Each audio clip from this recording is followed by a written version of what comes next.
Hello, all. Hello.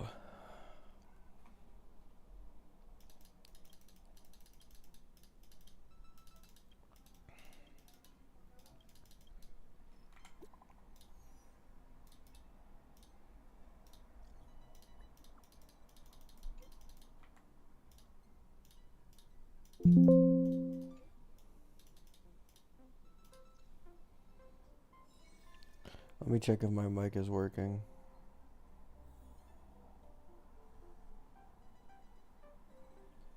Okay, it is working.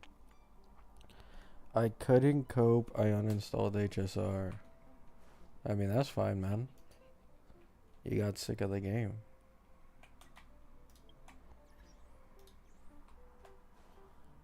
Why'd you uninstall it, though? Where's Pom Pom?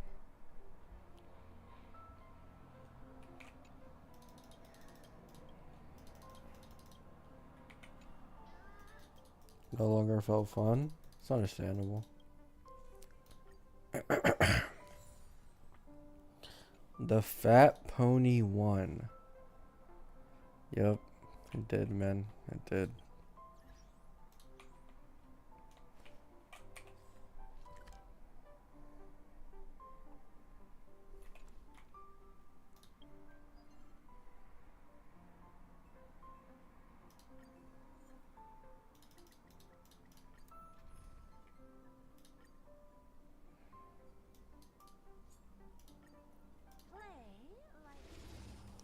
Sup? Hello, Abe.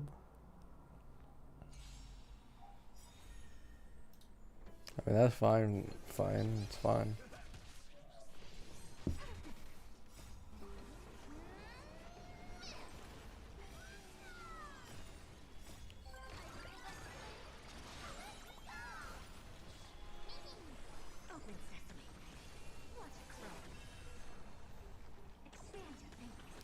Yeah.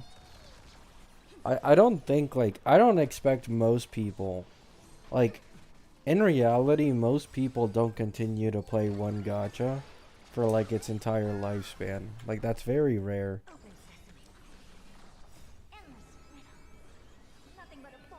Most people quit somewhere along the line, either for, like, a different and newer game, or they just quit gachas in general.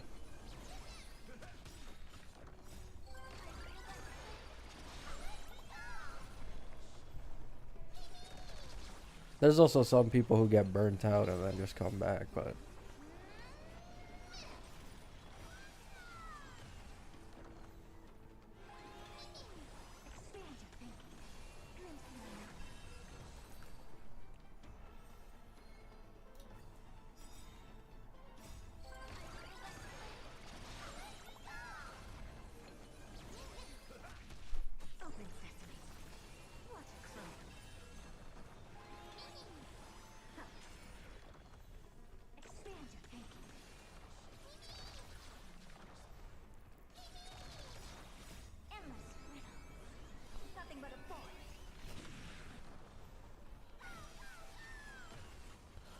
I just play HSR and E7. I don't have time for ZZZ. Yeah. 3 gacha games is always like, that's when it starts getting iffy, in my opinion. Like, you could probably play 2 without much issue, but once you start going like 3 plus, it starts feeling a little bit like a chore, at least personally.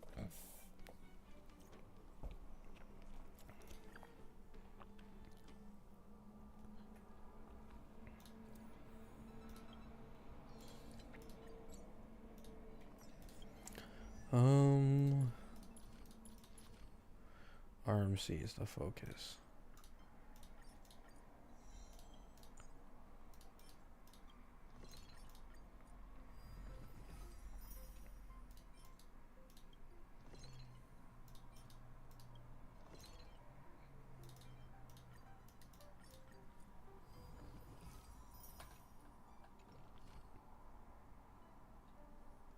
Couldn't even handle 2, dropped the Wua for the time being to play HSR. I mean, I did the same thing.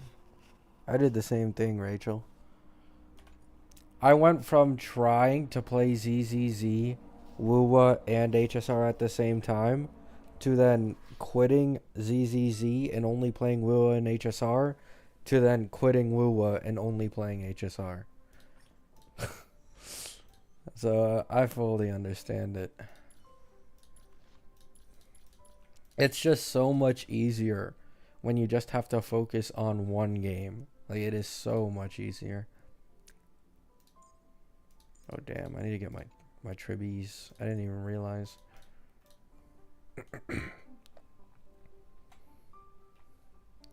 Right, that's it, right? Does DU reset soon?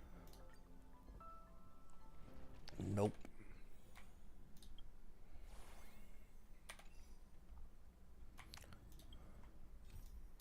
Alrighty then. Black screen for a little, guys. Gonna go on the other accounts. I have been well, Amin. Hope you've been doing well too. I don't know who you're talking about, Skyan. Oh, ratio. I don't think so. Ratio wants 100% crit rate, right? He doesn't get crit rate from anyone else, I believe. So I do think he wants 100% crit rate.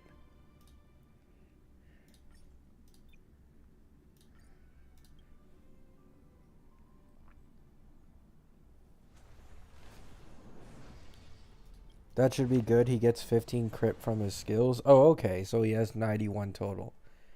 Yeah, so it doesn't look like it matters too much.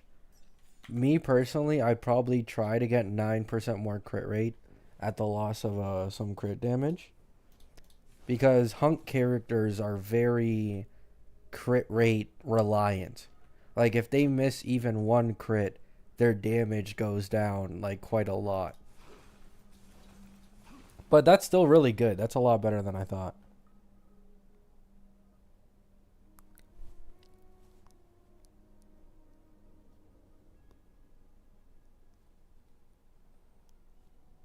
No, I agree, Zacharia.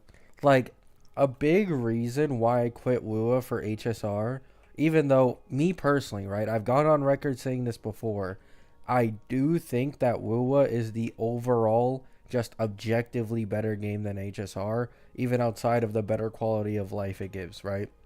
But the tedious part about open world gacha games is that you really, and I mean really, have to work to get all of like the exploration, the chests, the jades in a patch. Like in HSR, almost all of the jades are just there in events, or they're just given to you, or it's in this like small, like you can call HSR kind of open worldy, but it isn't really, right?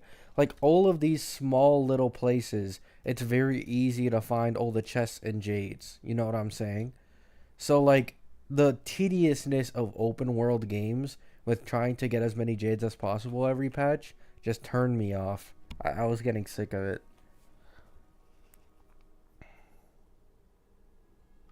No, yeah, exactly, Solus. Like, it's true that Wuwa does give more pulls per patch than HSR usually, right? But the work you have to put in for the pulls in both games are nowhere near the same level. It is just so much easier on HSR.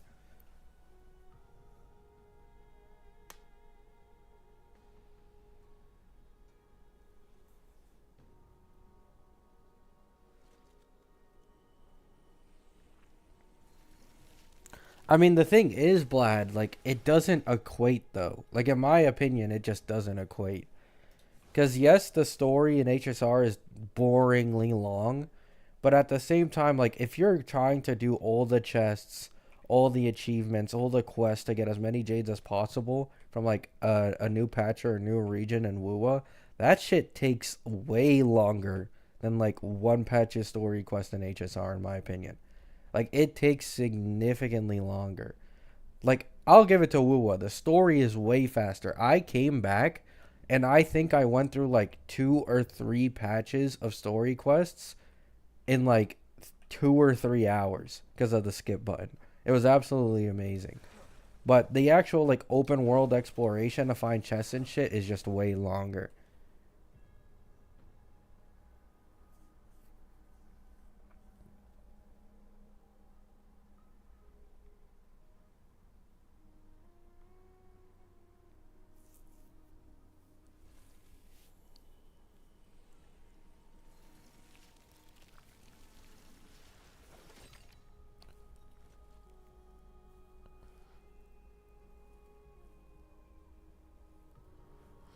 I want Carthia, but I have zero will to grind for Asterite to pull for her. No clue how this is gonna work out. Exactly, Rachel. That's exactly how I felt about Woowa.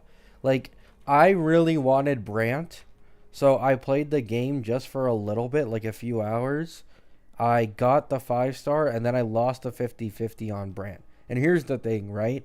I could have ended up using guarantee. Like if I wanted to, I could have spent the next week or two just farming endgame, doing open world exploration, doing quests, like doing whatever, and gotten enough pulls to probably hit soft pity for Brant again.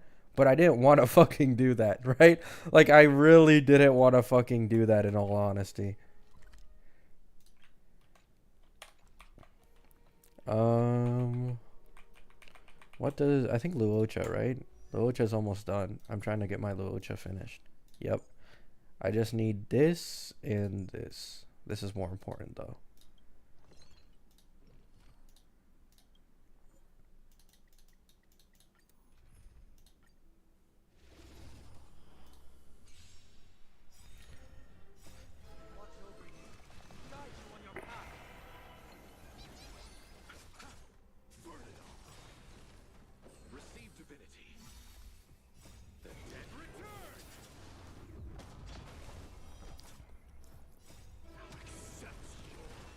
Nah, it is, Blad, it is.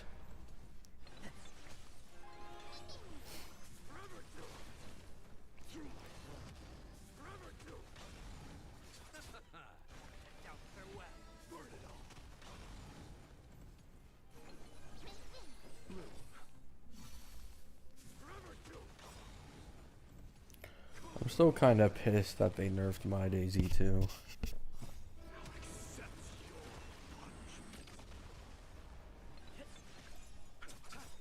Although obviously, like once again, I do think Wu is the better overall game.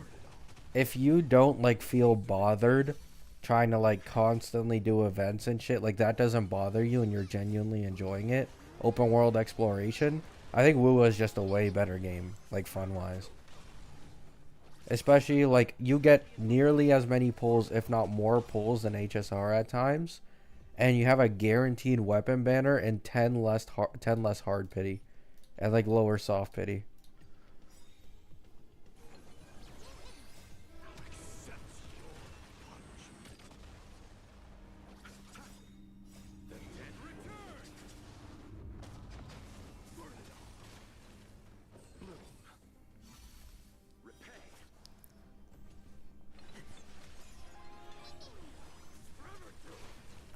Do you think Sparkle is doomed a lot? People are saying she is worse Bronya for Phanon.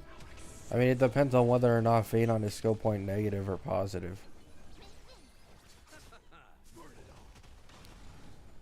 People need to understand that, like, the thing that holds Sparkle back so much is 50% AV. That's literally it. Her shitty ass 50% AV that even a standard banner character has better than is just so bad in some scenarios. Like I was actually like I was using a friend's support Sparkle here with my My Day a little bit ago, and like quite consistently I realized you can't get My Day. Like he'll miss a cycle basically. Like his turn, you'll action advance him, it won't bring him up into the cycle. It's so annoying.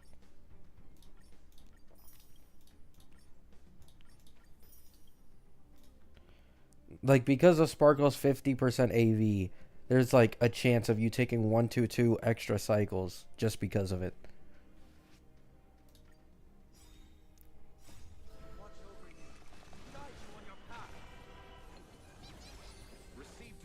Yeah, that too. The -1 speed setup is just way stronger. And plus, if we're all being honest, right? Like, if we're all being honest, in most case scenarios, you'd probably rather run an RMC over, like, Sparkle. Even, like, Bronya, some situations. Unless you're really, like, going for 0 cycles, most people would just prefer to use RMC.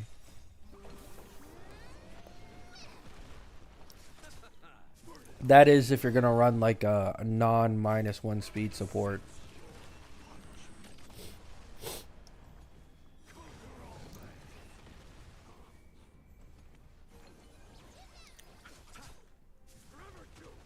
The chances of Phanon being SP negative is very low.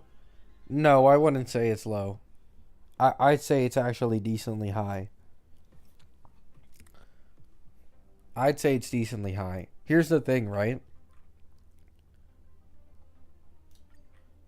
Aglaia is kind of basic attack. You know, like she's a basic attack character. So she doesn't eat up skill points.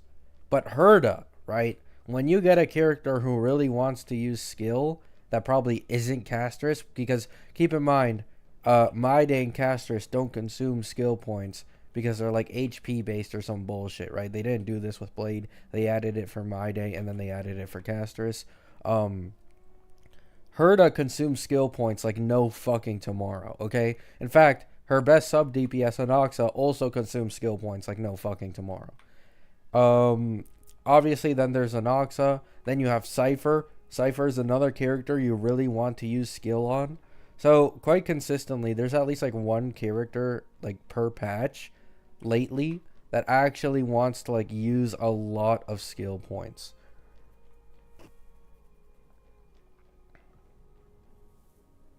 So I do think there's a high chance of Phanon being skill point negative because we just got Maide and Castress who are basically skill point positive because they don't consume shit.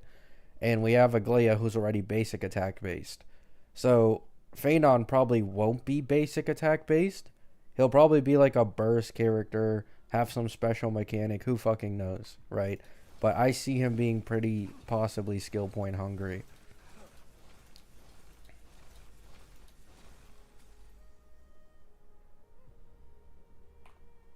Yeah, exactly. Like Sunday is gonna rerun on his banner in all likelihood now. Like the fact that there aren't any leaks for him rerunning in 3.3 is a sign he's most likely gonna rerun in 3.4, which makes sense. Because if you look at the little bit of leaks that we have about Phanon, he wants supports that do single target buffs on him. And Sunday is currently the only limited harmony in the game who does a single target buff on ult and a single target buff on skill. So, Phanon in all likelihood will be skill point hungry. Then they're going to rerun Sunday, so you want to pull his light code to run him optimally with Phanon. And then they're going to release Saridra like a patch after to be his best in slot. And then the best in slot team for Phanon will be Phanon, Sunday S1, Saridra, probably E1 or S1 depending on how strong it is. Maybe Dan Heng Preservation. I think it'll be Dan Heng Preservation.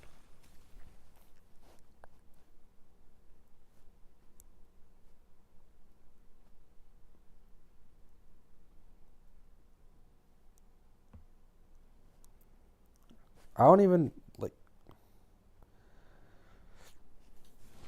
I literally sent a reply to you in the comments, Cole. Like, what is your main account's name? Like, I don't know. I'll check it after the stream.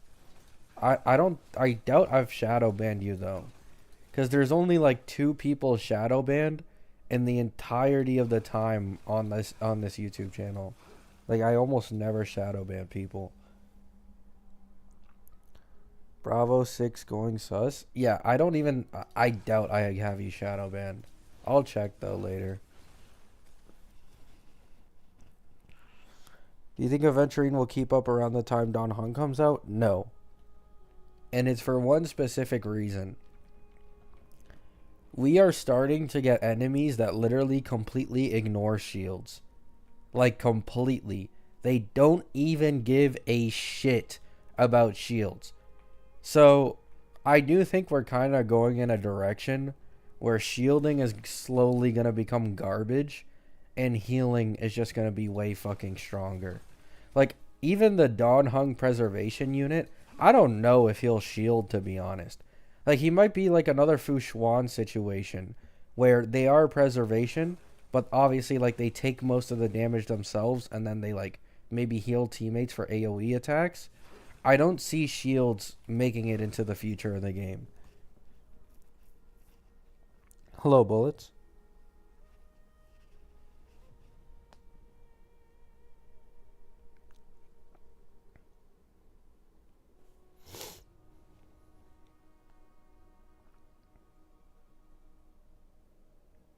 How do you think Sareeja's gonna fix him if Phanon is SP negative? That's 3 or 4 SP negative characters on the team.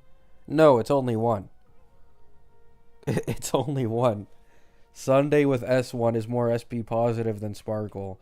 Sareedra, because she's gonna be a best in slot with him, once again, likely not gonna be SP hungry. At least minimum SP neutral. And then you just run a sustain that isn't SP hungry, which will probably be Preservation Dawn Hung.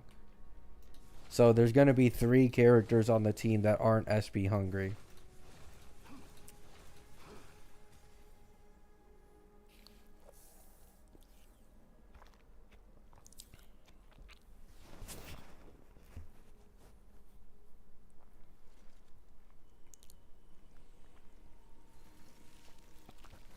I mean, I'm more likely to pull Saber than I am to pull Phanon. I'm not sure, though. I'm truly not sure. My problem with Phanon is that I already have my day, so this account is already taking up the E1S1 Sunday. The only way I see myself possibly going for Phanon on this account is if Phanon has defense shred in his base kit or in his light cone, similar to casters. Because if that's the case, then with E1S1 Sunday, it becomes pretty stupid. You know what I'm saying? Like, you run E1S1 Sunday plus Cypher plus someone else, and you're probably completely destroying everything. But I don't want to pull Phanon on this account, at least. The casters account, I don't even know what I'm going to pull on this casters account, to be honest. Zero fucking clue. But this account, I think I would prefer to go for something like Saber or something. Current Cypher is way too fucking weak for me to even consider as an option.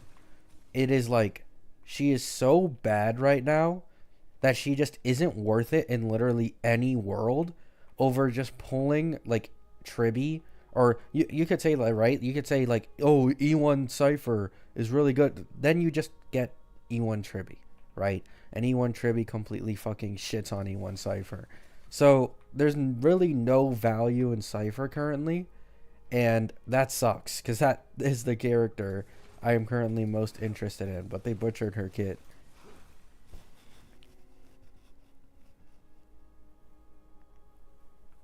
No, I'm not going to make another HSR account.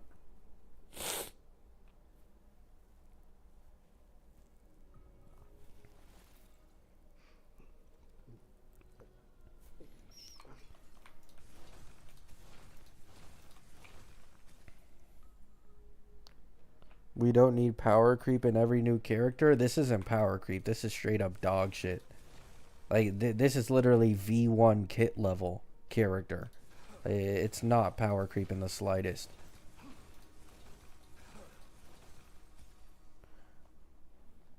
Too soon to shit on Cypher, to be honest. I mean, that's why I'm saying current version.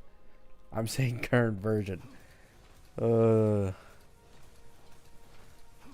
Like, I'm aware she can get changed, but, like, people had this exact same cope for Inoxa when he got his nerfs on, like, V5 and V6.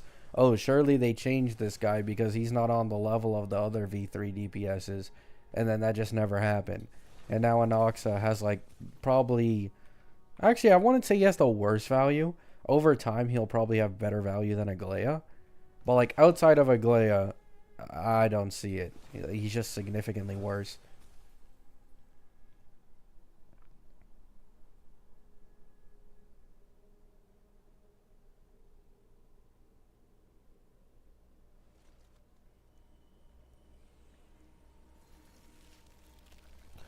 Gallagher is insane with Castris. I don't know why I should pull Hyacine instead of saving for Phanon and fake characters. So here's the thing, right? Here's the thing. When it comes to Hyacine with Castris, right? What you need to look at isn't really the healing Hyacine does. Her current healing is actually overall weaker than a Gallagher who can keep Assaded up like decently long, and Luocha. What makes Hyacine so strong with Castris is that Castris puts 20% res down on the field, and you're using Tribby as her best in slot Harmony, which means your Hyacine is basically a sub DPS with Castris, and with Lycone is adding more vulnerability and more overall healing. So that is why Hyacine was so strong with Castris. It doesn't really have too much to do with ult charge. It has a lot more to do with the fact that she just does disgusting amounts of damage as a sustain. Like, just like the troll video I made yesterday, she is literally doing more damage than Cypher, who is being advertised as a sub DPS, as a sustain. Like, it's absolutely disgusting. She's strong but unnecessary. I mean, all I'm saying is just look at Ling Sha, man. Like, if you use this logic, literally everyone in the game is unnecessary. You can clear this game with completely 4-star characters or only a few old limiteds. If you really min-max your relics, everything is unnecessary.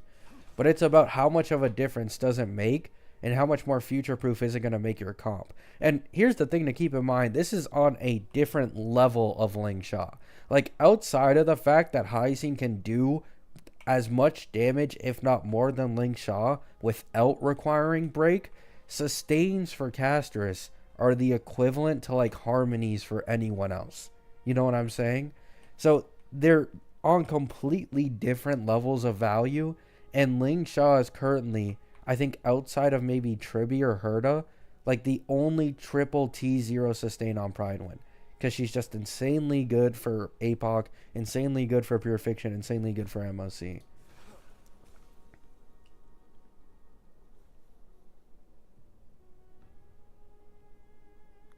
Was it a troll video? I mean, the tone of my voice and like the nerd voice and like all that, like it was mainly meant to be a troll video, but obviously like the actual point behind it was the truth.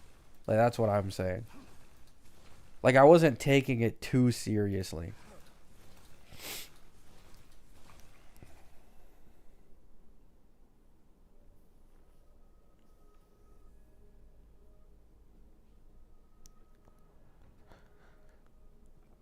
I saw her doing 1.4 million. Who, Hyacine? Yeah. If you run Hyacine Hyper Carry, I've seen quite consistently with E0S1, she can get like a million or over on a Ika hit. I've seen a team with full E1S1s just 0 cycle.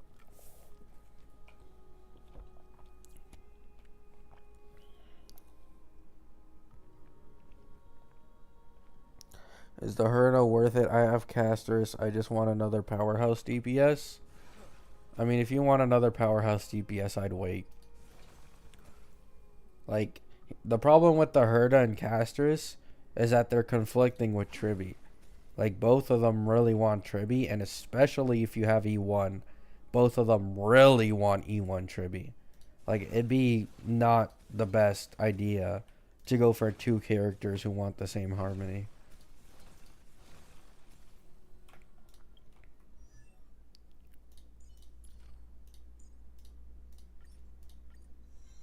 There we go. Which is mostly done.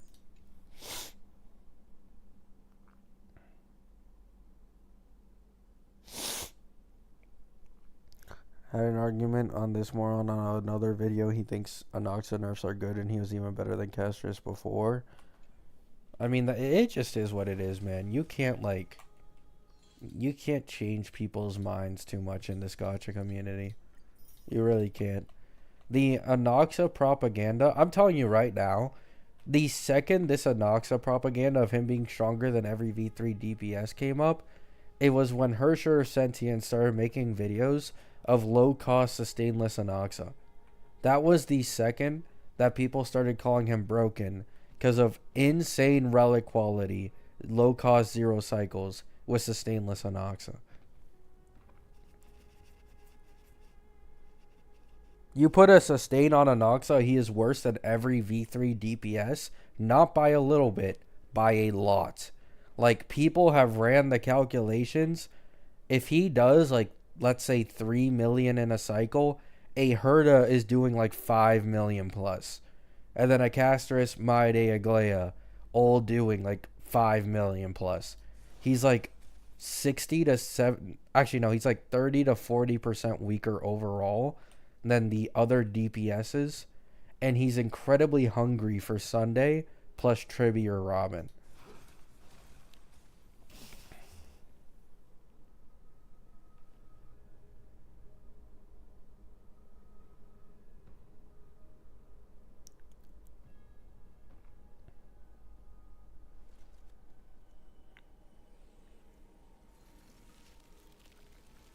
I don't even know what Lua is giving in their anniversary.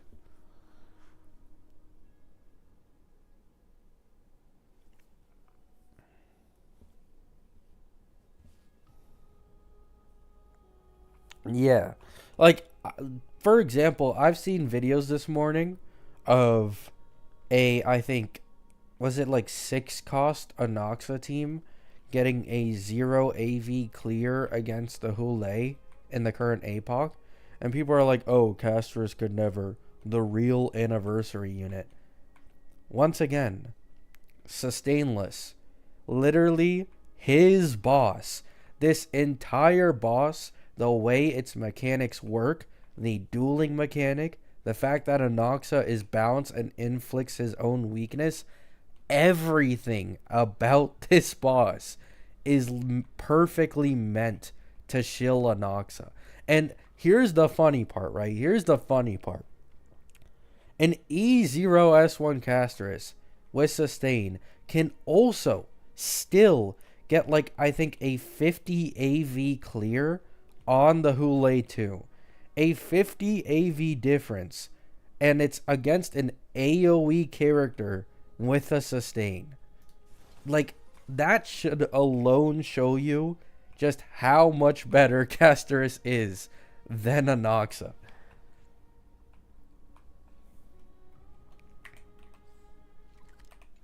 Alright, I'm going to go on my last account.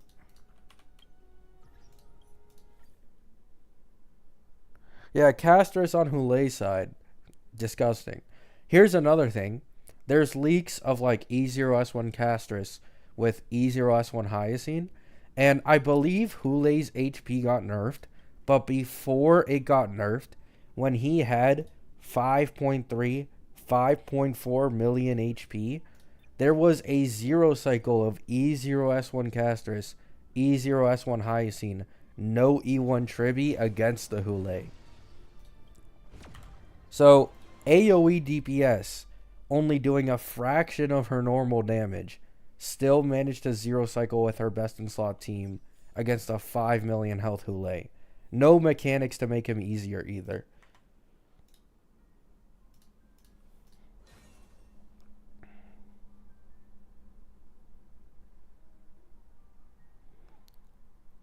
Hi, Terry.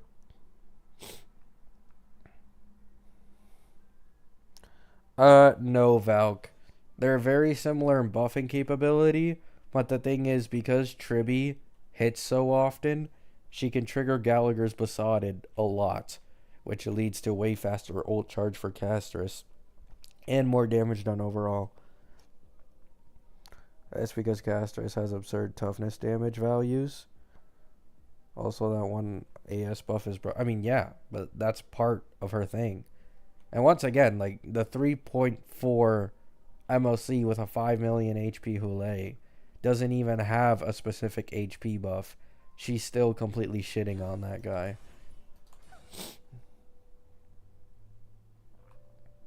Now, I will say this, right? it's understandable. I always say this. I said it for Acheron, so I don't want to be a hypocrite, and I'm gonna say it for Hyacine too. If you already have the polls currently to afford E0S1 Hyacine, and you're possibly thinking of going for her, I'd much more recommend people just go for Castris E2. Like, you're gonna get way, way better performance going for E2 Castris than you are adding an E0S1 Hyacine on your team. But I understand, like, for most people, this isn't even possible because obviously Hyacine's a patch away, so you can get like 100 pulls before she comes, right? But I just wanted to say that. Like, the E2 for basically every single version 3 DPS is so strong that it makes up for not having a best in slot teammate.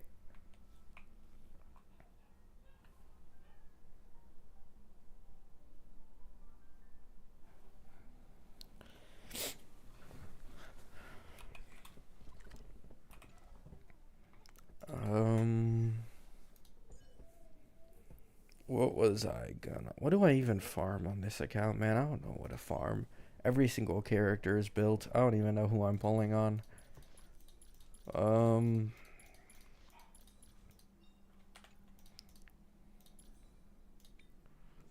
I guess I just try to get a better Izumo planar for my Herda. Yeah, I don't have an ice damage boost one. It's cooked.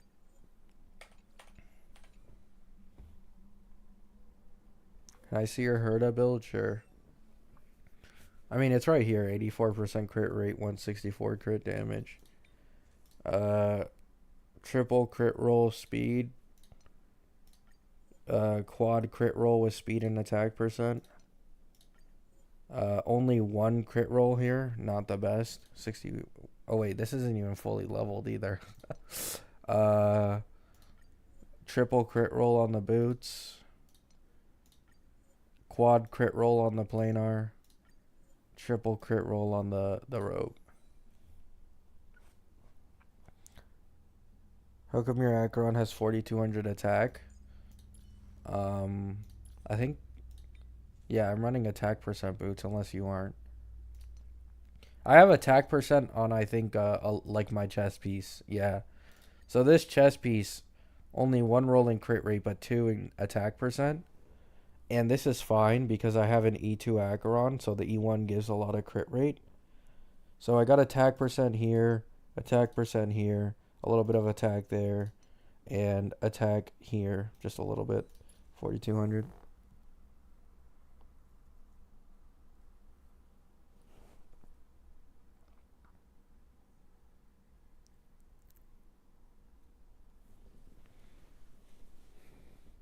My Acheron's relic quality is like really high. Like it is really, really high. Like this is a triple crit roll rope. Quad crit roll rope.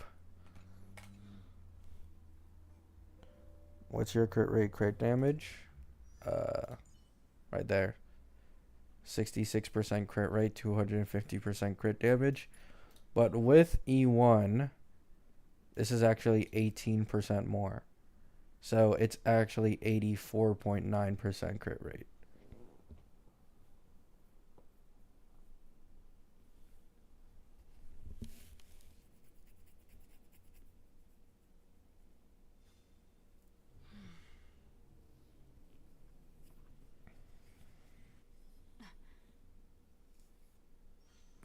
That's 101 crit rate in battle. Yeah, I remember seeing it on Fribbles.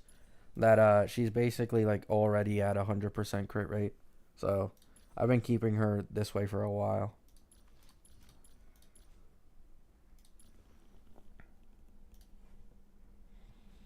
I mean, I want you guys to keep him. Like I farmed Pioneer for months. Like, look at how many Pioneer pieces I have. I have this. I have this, which is a triple crit roll with speed and attack percent. I have this, which is a double crit roll, 2 to speed, attack percent. This isn't really all that good. This is just like filler. But I have like all of these that are unleveled as well. Same goes for the gloves. Like this is quad crit roll. This is a 4 speed roll. This is speed, attack percent, crit damage. 2 speed, 1 crit. Like, I have a lot of relic quality on Pioneer.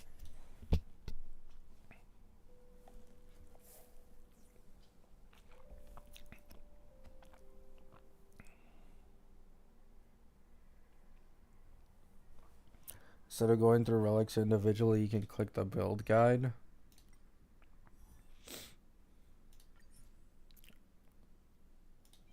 Oh, I see. I didn't even know that. Is 0 Hyacine worth over E6 Galagoat? Probably not. She is an upgrade. I'm not going to pretend she isn't. But I just don't think it's all that worth it.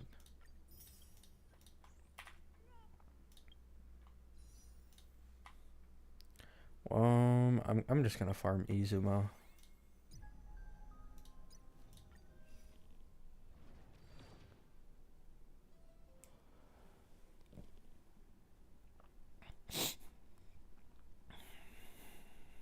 Do you think Cypher is dead in the water? Only for V2, yes. Her current V2 is just worse.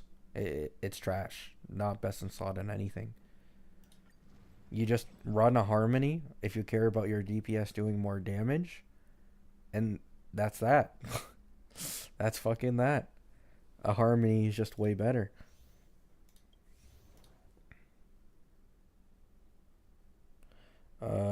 Actually,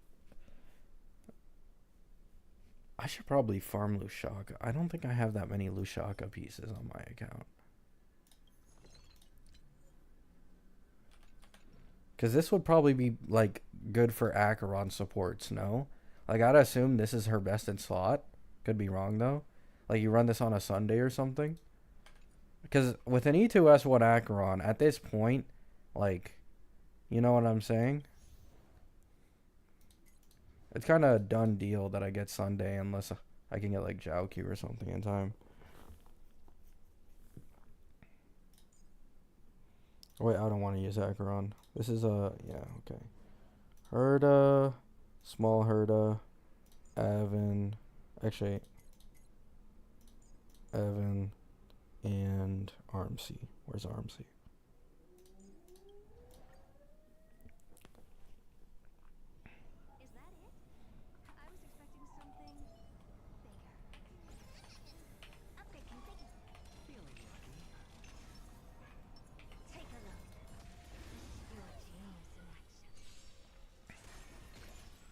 I'm probably gonna quit this account at some point, though. I'm not gonna lie. Like, it could be soon, man. I am so sick of playing on 3 accounts at once.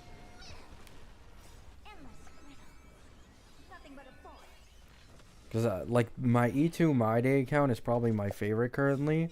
And then, like, I'm gonna be honest, Castris is probably the most fun character to play in the entirety of the game. So I don't really want to get rid of Rob. Why this one? I don't really care for Herda all that much. Like, I don't know if you guys, like, know the story on why I got this Herda, but I didn't actually want her. I did 110 pull on the Lycone banner, and I got the Lycone within, like, 1 pity, and I won the 50-50 on it, and then I just got incredibly lucky with Herda, like, 50-50s. I didn't lose a single one. But, like, I didn't really want to pull Herda. I just kind of forced myself to after getting the Lycone.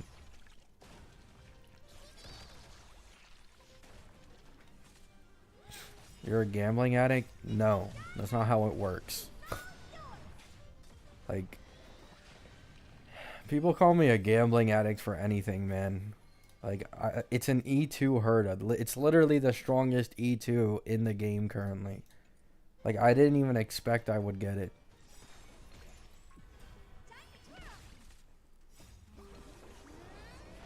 Why didn't you get Tribby for this account? I lost the 50-50 on Tribby.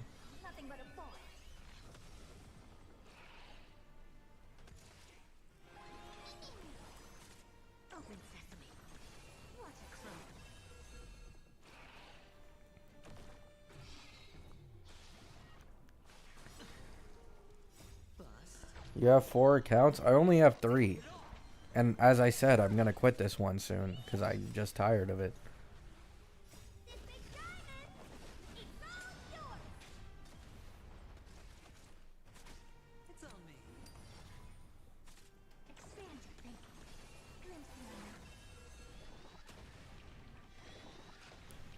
Yeah, it's mostly the story stuff. Like I don't really care about doing dailies, but having to go through the story like 3 times in a row is just stupid. And then you also have to consider I have to find all the chests and do like all that bullshit, like all the bugs are on the map. I have to find them on 3 different accounts.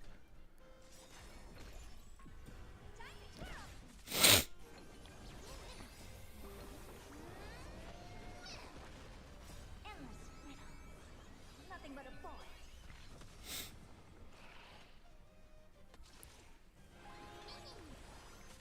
Open sesame. What a crow.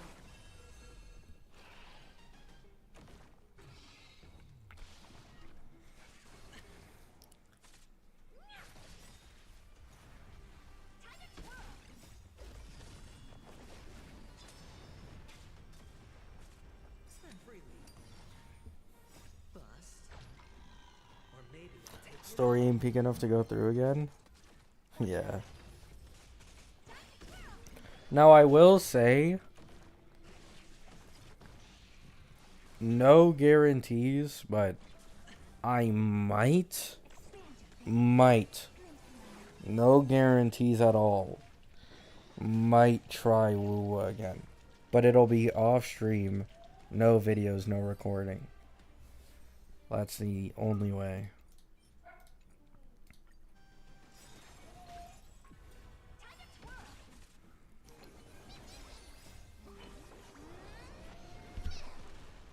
Bust. Or maybe I'll take it all. I don't think I would try Woo though. There's something else I'm looking at currently that might make me look like a hypocrite, but it simply looks too good to pass up on. You're gonna start a new Woo account? Fuck no. Like what? Why would I ever force myself to make a new account and redo the story, chess, and everything all over again? This isn't HSR, man. HSR already has like 5 planets with a shit ton of jades to farm. Woo would take fucking forever because it's an open world game.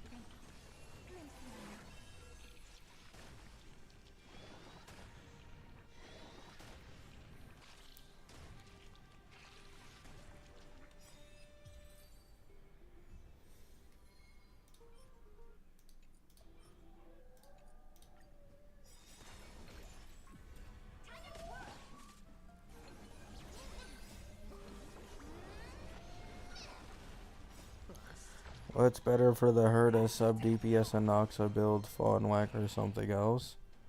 I'm gonna be honest, I don't know. I do feel like it's probably just better to run him to stack as much as possible. Like as much speed as possible. But I have seen like... Okay, so people go back and forth on this from what I've seen. But if you have the relic quality for it, and you can still run a Noxa on a decent amount of speed with some like, you know, crit damage, crit rate stats to like do damage, apparently that is slightly better than just running full speed Eagle and Noxa. According to some people. But like it's very unreliable and it's kind of iffy. I'd say just do whatever, you know, is easier to build for you.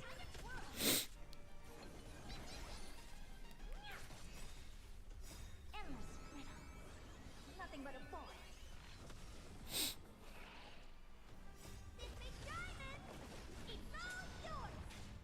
I mean, we know nothing about Saber. Like we know nothing about Saber's team at all.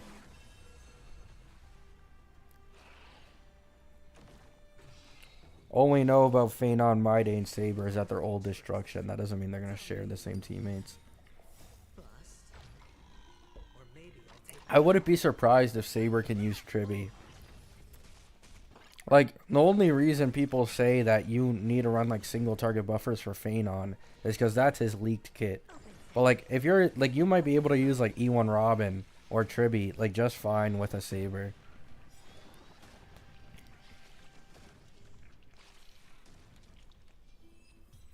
We'll have to see, though. We don't have any leaks on her. If it gets speed, I guess.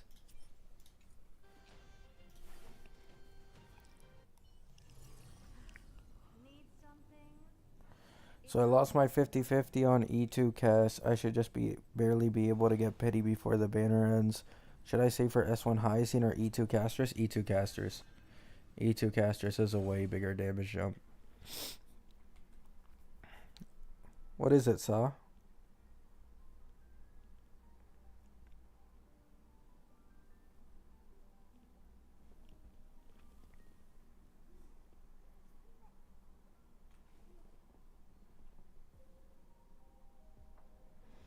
I don't know if that's part of his kit. No, it's already been leaked. Like, it was part of his kit before we got leaked about the relic set.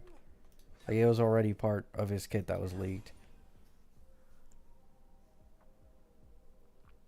Do you think new players / new account should pull limited sustain?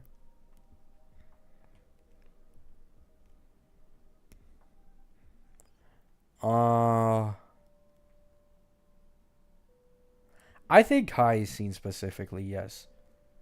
I think Hyacinth is probably the only limited sustain in the game, like when she releases, that is going to be worth pulling on because of the fact that she can do like a decent amount of damage, and for new players specifically, because you get so much Jades and you're probably going to lose a few 50-50s. If you manage to get Blade on a 50-50 loss, he is disgusting with Hyacinth. Like, I won't say he's broken, but Blade benefits a shit ton from Hyacinth. So, I do think that Hyacinth is probably the only worth it limited sustain pull for newer players currently.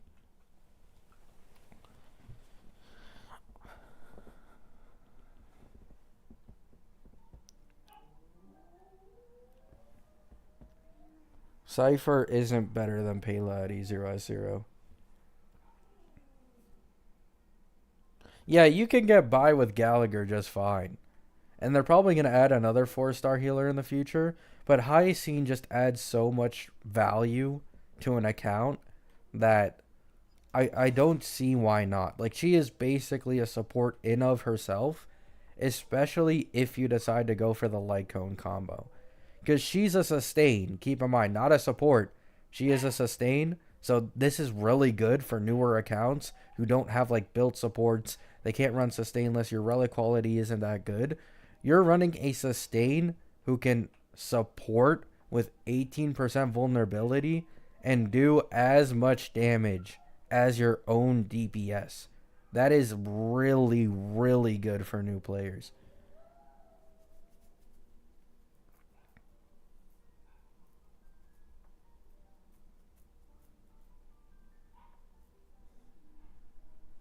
I don't think she needs neither Richard, but I do think she'd probably get buffed. I could see her damage getting a little nerfed, but her healing being worse than Gallagher and Luocha could possibly lead to her getting a healing buff.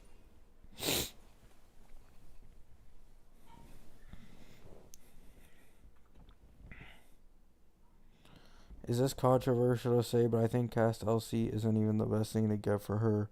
For me, it would be Triby Lycone.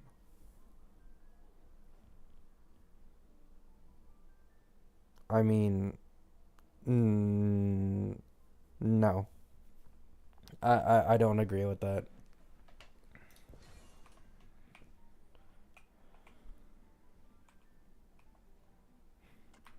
Triby, like an E0S0 Triby, has the exact same buffing capability, if not worse, than I'm pretty sure a Ruon may. Like, the only thing Triby adds is a little extra damage on the follow-ups and triggering Besotted. But if we're just talking about, like Castor's Lycone is like a 30% damage increase, man. It's like 30% over the Bailu Lycone. And I think the closest thing is the Battle Pass Lycone by like 17%. Like, you just lose so much fucking damage without her Lycone.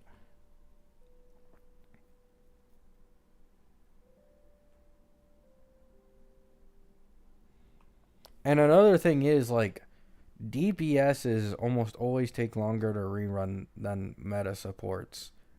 Like, Castors could not rerun for like the next 5 patches, to be honest. Just like Acheron. Acheron took 5 patches for her rerun.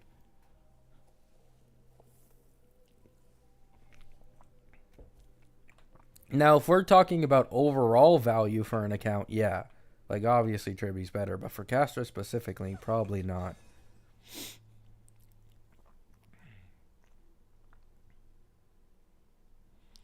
"3B should be better than the LC if you use Gallagher." The thing is, you need at least E4 Gallagher for that to even be an argument.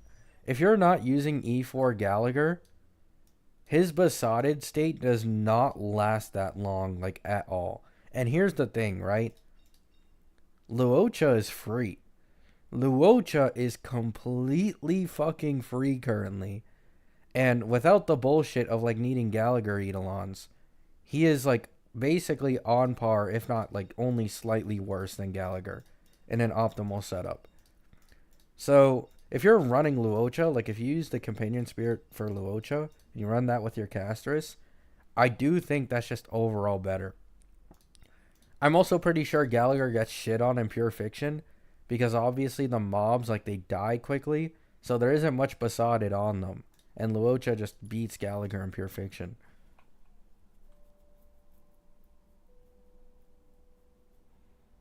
Who doesn't have a Gallagher? I mean, my day account doesn't have Eidolons on Gallagher. Literally an E0 Gallagher on that my day account.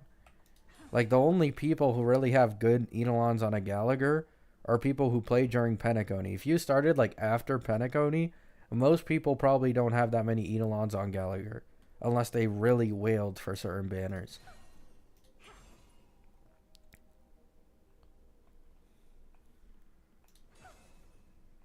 Like, even this account, I'm pretty sure only recently got Gallagher. Like, the last time I pulled or some shit.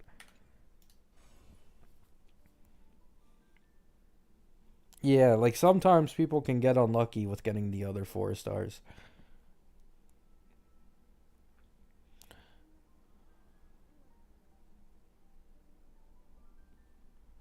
I mean, you can at least use the S1 Battle Pass Lycone, Brian. That is at least fine. Like, the S1 Battle Pass Lycone, it isn't, like, insanely bad compared to the signature. Like how, the rest of the Lycones are. Your account was very new, though. I'm not talking about my Rob account. I'm talking about my MyDay account. That MyDay account just got, I think, E4 Gallagher. Like, just got it. Or, actually, no, it's on E0. Yeah, it's on E0. E0 Gallagher, that account is like 7 or 8 patches old, I'm pretty sure.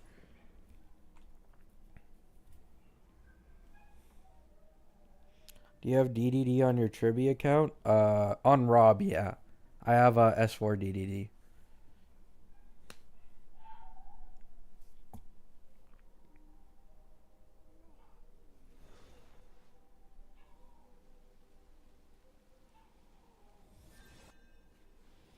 How's your Rob account? It's fine. The Casterus team is basically shredding through everything. But currently, because I spent so much time focusing on Casterus's relics and traces, I am currently changing my focus to RMC. So I'm now trying to get RMC. I'm farming Sacrados because I do think it's a possibility that Rob might end up going for what's it called? Sunday at some point. So he is currently just fully focusing on RMC for speed and crit damage. And the second team is kind of bricked right now. I don't really give a shit about the second team.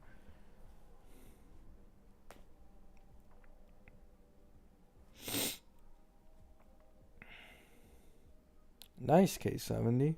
I never bothered to learn how to build a PC because I was always scared I'd break some shit.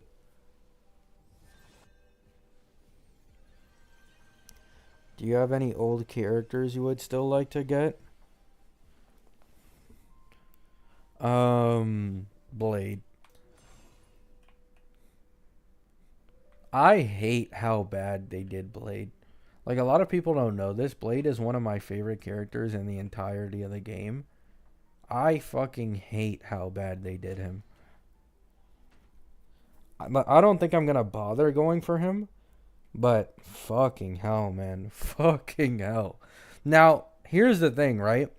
A possibility I considered on Rob, if we're talking like older DPSs, I was considering the next Fei Xiao rerun to possibly maybe try and go for E2S1.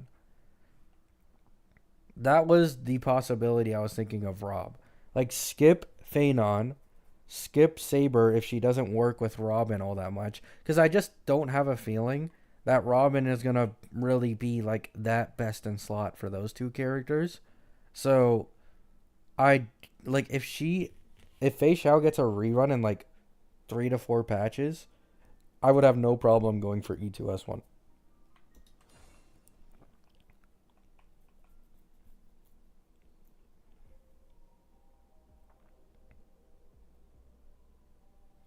Now, the problem is I obviously don't have Avon. So, like, I'm going to be honest, Avon makes a fucking massive difference when you're running Fei Xiao with Sustain.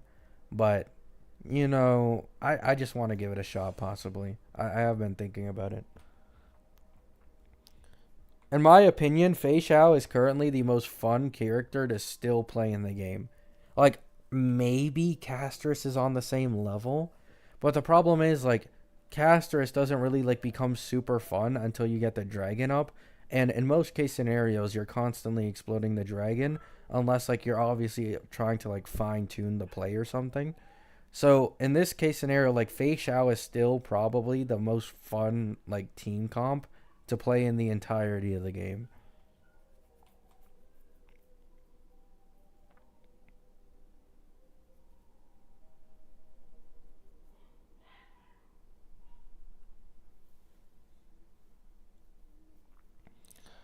Noxa with damage builds is probably Fei Xiao premium team.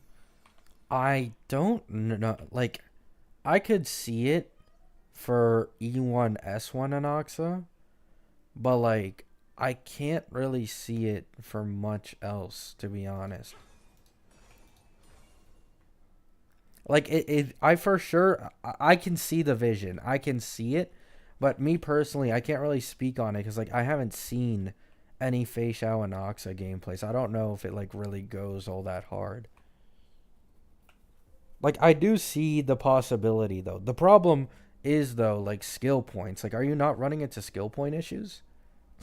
Like now that I think of it, like wouldn't you run into skill point issues like pretty badly?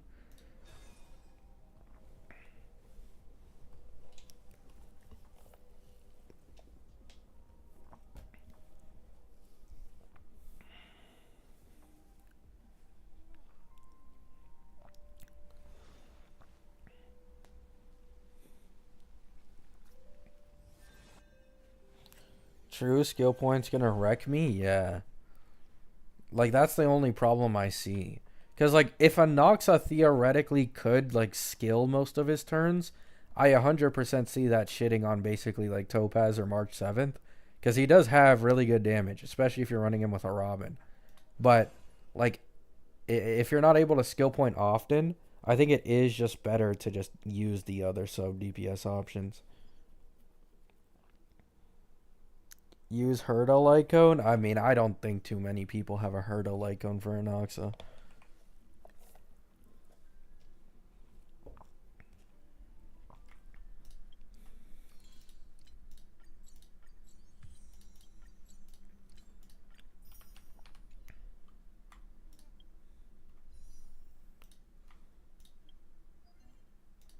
Alright, would E2 Fei Xiao still be worth it in the upcoming patches? Yes, actually. Okay, I think it's only worth it. I think it's only worth it if you already have at least one of her best in slot teammates and her herself. This is the thing about reruns. They're only really worth it if you've already invested into the character on their initial banner. But if we are counting that, then yes. Because if you really think about it, like, yes, these new DPS are stronger, but it is usually with E0S1 on the DPS, plus their newer best in slot supports. You know what I'm saying? So that does end up being like the same or more cost than like reinvesting into a Fei Xiao team. But if you're starting from like zero, you have no Robin, you don't have like anything about Fei Xiao at all, probably not. That's too much.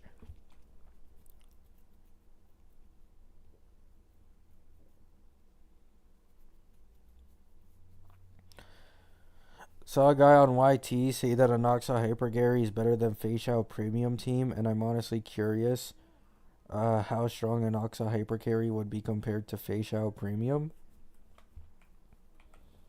Anoxa is weird, in my opinion. So, the thing about Anoxa is technically, I do think he does do overall more damage than Fei Xiao when you run him hyper carry. But the problem with Anoxa is he doesn't have anyone else on the team doing damage. Like when you run him hyper carry, there is no one else doing damage. So using like March 7th or Topaz with Fei Xiao, like those two combined, usually ends up being better overall than Anoxa. That's how I think of it.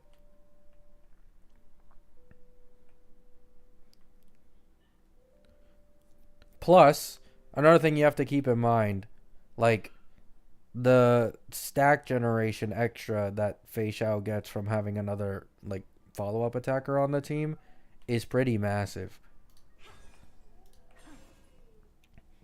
So if any future like better follow-up attacker ever releases, then basically Fei Xiao's team will just straight up be stronger than Anoxa's. Because Anoxa can't benefit from like other follow-up attackers.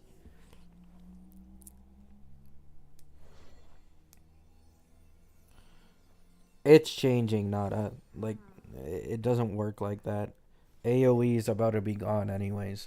The second Phaenon's patch hits, we're going back into Blast and Destruction, in which we're getting like Hulays and shit, where Fei Xiao is way stronger than these AoE DPSs. It's fine to invest in a Fei Xiao.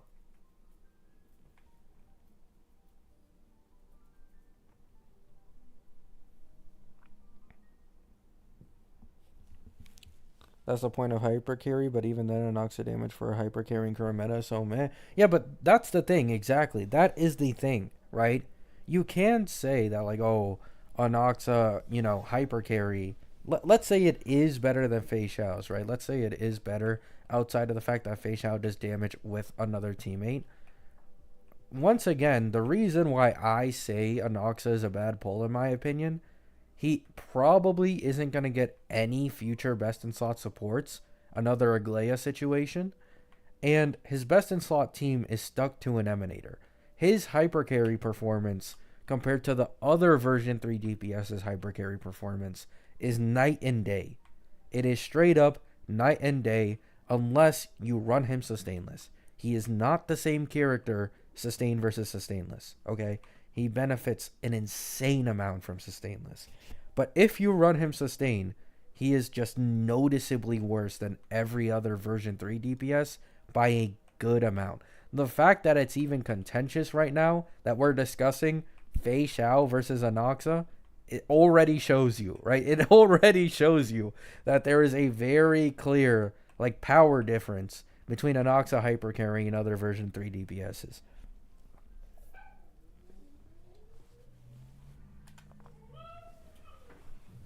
Because no one is really like trying to argue of, oh, is Herta stronger than Fei Xiao? Is Maide stronger than Fei Xiao? Is Caster stronger than Fei Xiao? Like, nobody asked that question. Like, it's already obvious.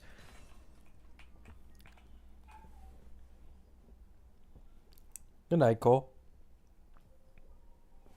Yeah, I'll check it out later, Cole.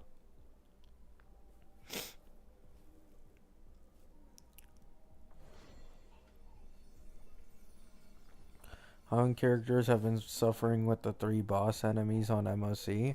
Yeah, but we're going into Blast and Destruction with a Hule.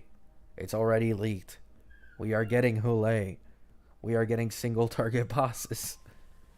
Like, I don't disagree, but once again, I literally said, we're talking about an E2 Fei Xiao here, okay? E2 Fei Xiao. She is absolutely shitting on even the current Blast scenarios.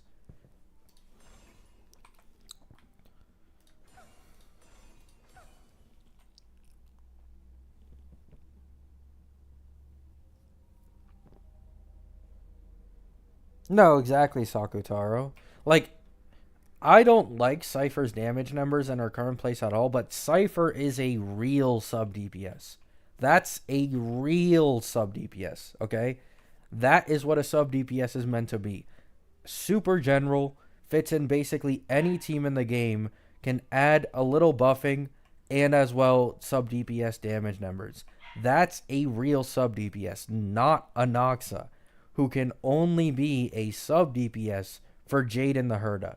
In every other team in this game, you can't run him as a sub DPS. He's just plain garbage, right?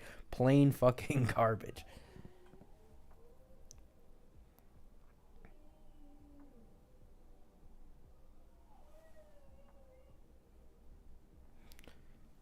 It's like calling HMC a sub DPS with Firefly, because HMC can do some damage in Super Break, but can't do it anywhere else. You know what I'm saying? Like, it's just garbage.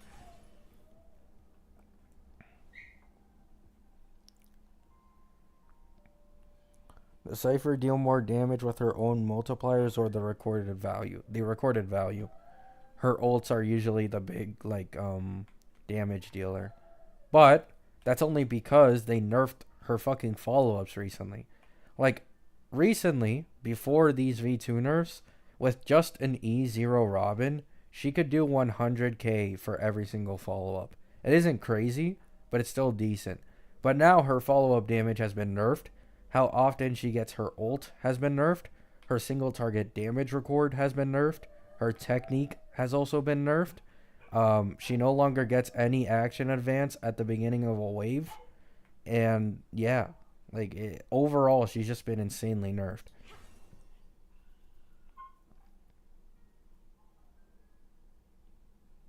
So that means she isn't a sub DPS but a buffer with more steps. Am I wrong? You're not wrong.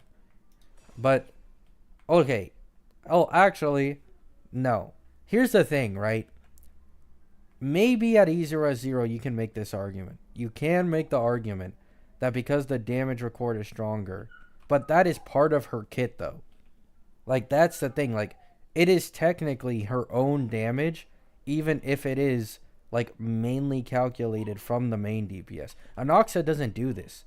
Anoxa literally only gives at E0S1, I think his Lycone gives, like, 16% defense rate or some shit. It's terrible. He barely has any buffing capabilities. Basically, shitty-ass damage capabilities. If you run him as a... Like, it's not even close. These two aren't comparable at all. They just aren't comparable. Anoxa is doing no damage, eating up all your skill points. Like, barely any buffs. Like, Cypher is leagues ahead of this guy in terms of sub-DPS capabilities.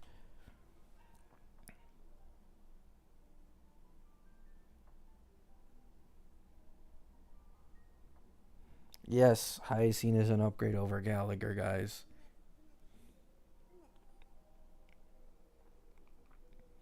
Like, you can't say, oh, she has damage record.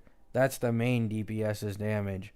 So that doesn't count as her own. Like, no, it doesn't work like that. She does 1 to 2 million damage a cycle with the only buffer being an E0 Robin.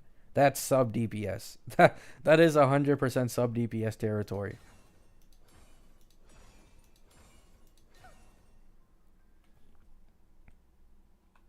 I forgot my argument. I think you were trying to argue that the damage record is where most of her damage comes from, but that doesn't make her a sub DPS because her own follow-ups and skill don't do all that much damage. But the thing is, her ult is just like that's part of her kit.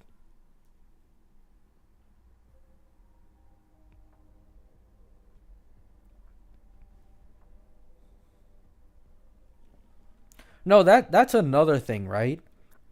If you use Tribby in her optimal scenario, once again, the most broken Harmony in the game currently does as much damage as Cypher, if not more, in her best case scenario.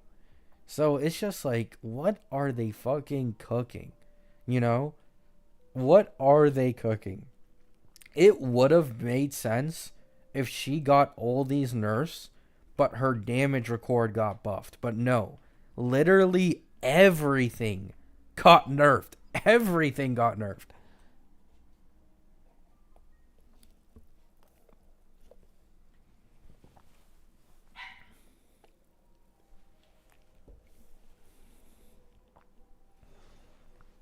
They are cooking another Sparkle? I mean, yeah, honestly. Like, it's just so disgusting. It's, wait. Okay, no, it's not the exact same, but I'm pretty sure Sparkle ran on Dill's rerun. Um, Ratio and what's it called are one patch apart. But it's like, holy, like, I just don't get it, man.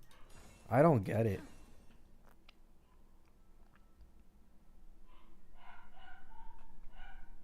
Cypher is also getting glazed to hell. Who's glazing her? I mean, I understand like character wise, but like kit wise, fuck no, man. Fuck no. Here's the shitty ass argument that people have for Cypher being like future proof or broken that people don't realize is completely stupid, right?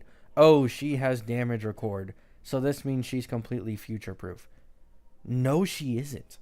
If a Harmony just straight up has way better buffs that make the main DPS do as much damage, if not more overall, than Cypher's own additional damage, then a Harmony is a million times of a better pull than Cypher. A million times.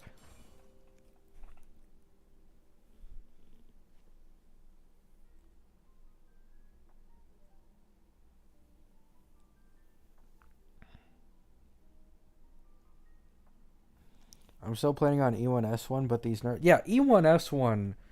I don't think she got too much nerfs from E1S1. Like, I do think E1S1 is fine.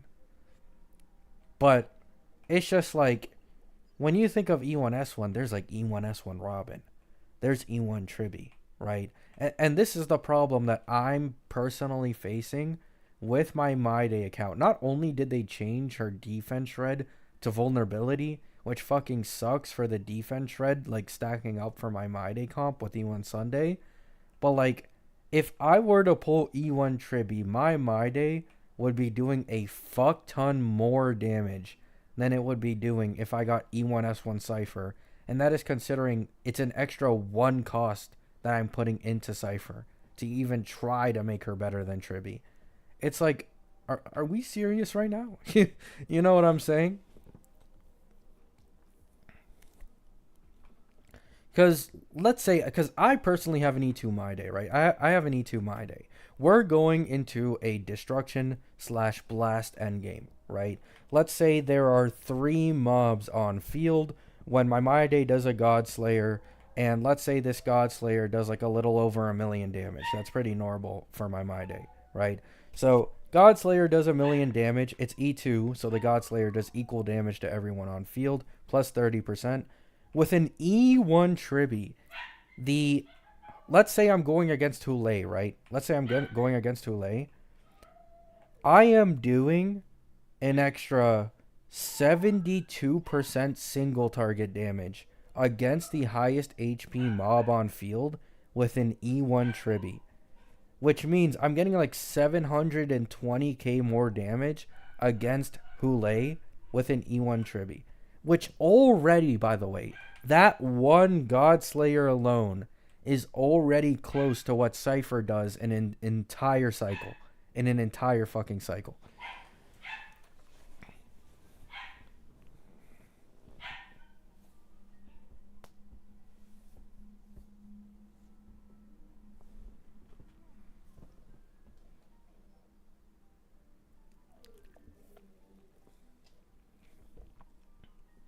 The only future I see for Cypher is hunt characters. I genuinely think that. Even blast characters would prefer E1 Tribby unless they have a very specific mechanic or something. I truly do think her only future best in slot, like teams, that could possibly be is Hunt. And that's it. Because everywhere else you'd rather have a Harmony or E1 Tribby. So I think the most likely case scenario is she's probably going to be a best in slot sub DPS with Archer. Since Archer's been rumored to be Quantum Hunt, basically every single hunt in this game needs to have follow up to kind of compete with like Blast and AoE, right? Because Blast and AoE characters are always constantly getting nerfed, yet are still fucking strong as shit. So hunt characters really need follow up. That is the only like world where I see Cypher getting like a best in slot DPS that'll make her like meta and a worth it pull. Is if she synergizes with Archer.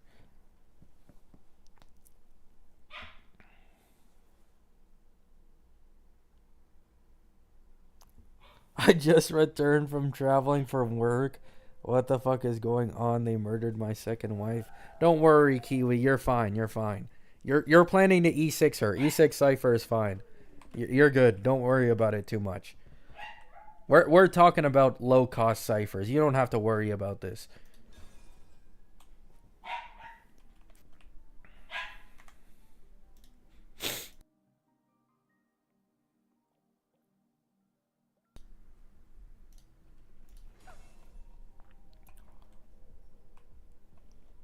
Unless there will be another DPS where Cypher is best in slot. The only person I see that being for is Archer.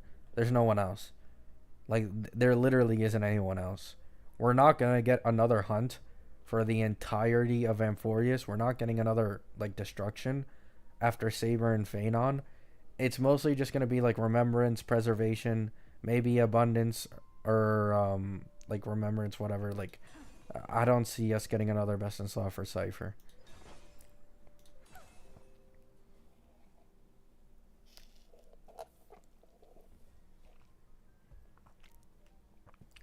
Kiwi doesn't have to worry about this. He plans to go for E6 Cypher. E6 Cypher is completely fucking broken. Like she's just so disgusting.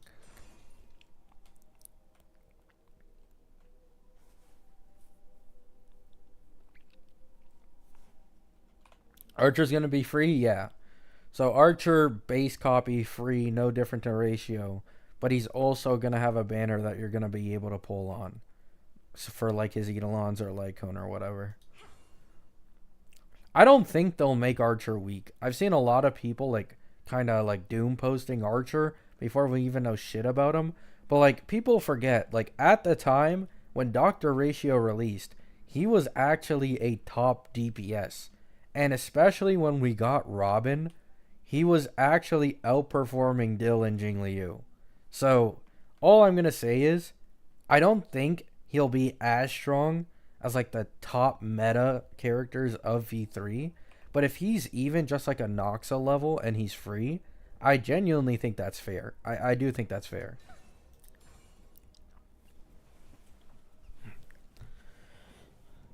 Like, it's not really hard to beat a Noxa hyper carry with a V3 DPS. It really isn't.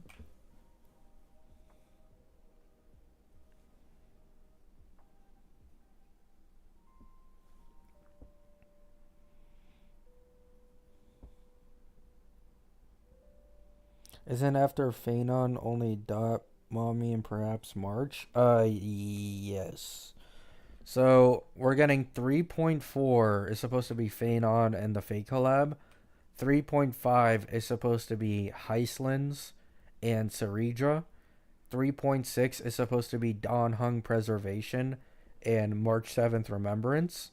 And the last character, 3.7, is supposed to be a one character banner, similar to, I believe, Rappa, where we're only getting one new limited character and it's supposed to be Cyrene.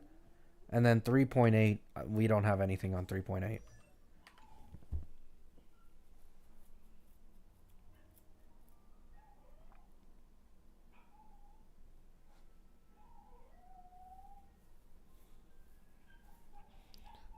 Bro, Kiwi, her current E0 is so bad. It's there's people. Okay, this is kind of funny. There are people getting Cypher's Lycone, putting it on Pela, and clearing better than with an E0 Cypher.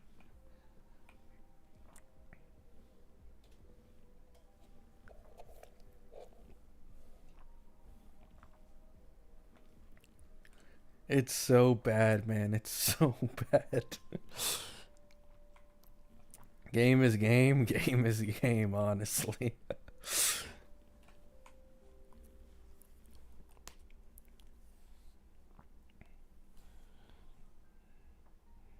Pele doing another victim.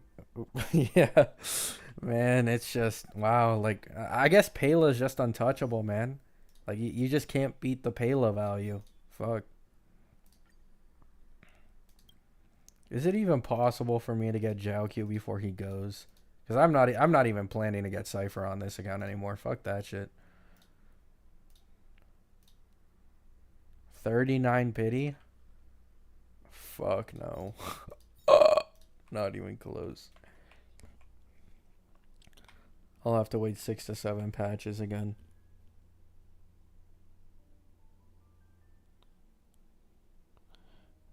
I'm getting Cypher's Lycone. I mean, you guys need to keep in mind, they're probably going to nerf this Lycone in all honesty.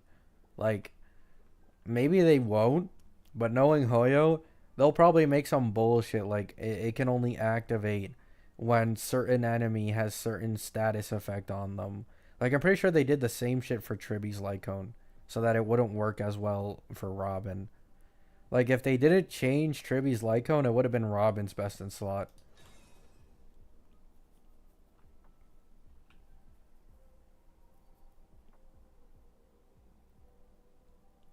Nah, Daradon, it isn't the same. It isn't the same.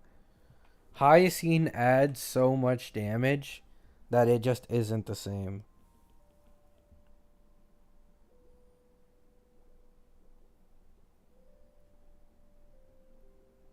Like, it's one thing for a support slash sub DPS taking a very important like position on the team, underperforming, but like Hyacine is just the strongest sustain in the game currently. She's not taking up like a harmony role or a support role, so it's fine for her, to be honest.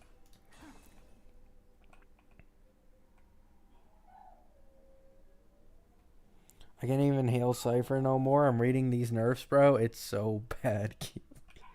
You want to know the worst part about this? The worst part about these changes is you can take a look into the mind of Hoyo. They nerfed her multipliers and gave her crit damage. And people might think, oh, this isn't that bad, right? But this is bad because this nerfs her future performance when we get better harmonies and better supports that give more crit damage. Because now in the future, she's going to be oversaturated on crit damage. And her base multipliers are so low that she's not going to be able to benefit too much from like really strong future harmonies. They basically only did the attack percent multiplier change to make sure that she doesn't end up being too strong in the future. Which is like, are we fucking serious?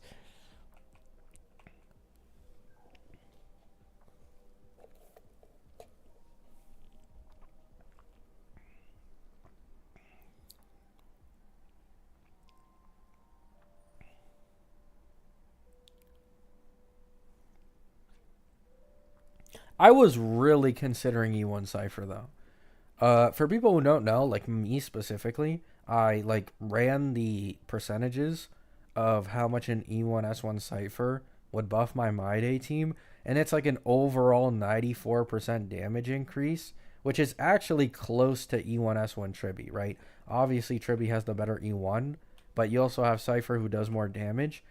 But that was before they changed the Death Shred to vulnerability. So, after that change, yep, yep.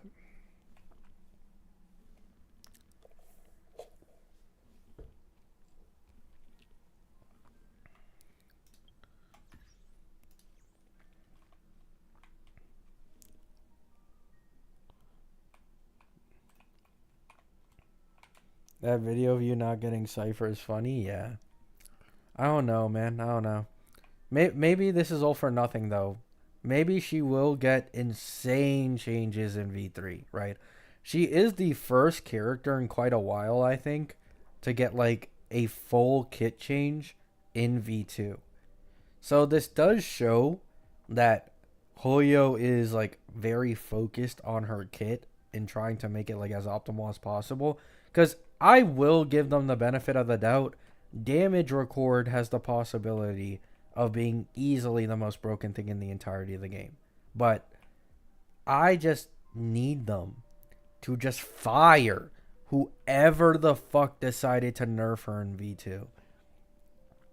Fire whoever the fuck thought that that was a good move when she was already looking bad. Please.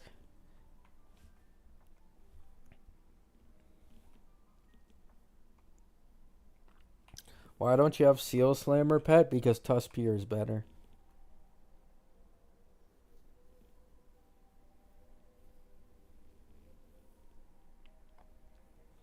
And the funniest part is, because they changed her Death Shred to vulnerability, she is now worse for Acheron if you were to run Cypher plus Zhao Q.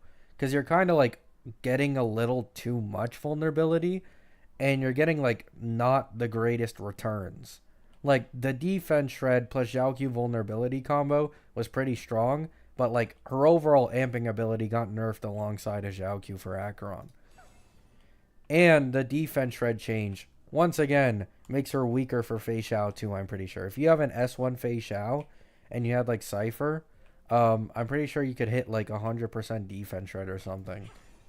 You can't do that anymore because it was changed to vulnerability, I think.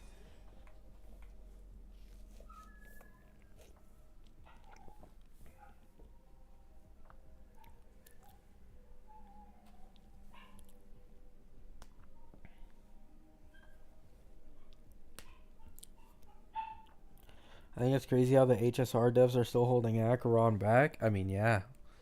I mean, to be fair, I don't think Cypher is really meant for Acheron, but here's the thing, right? Here's the thing, guys. I've said it before. I'll say it again.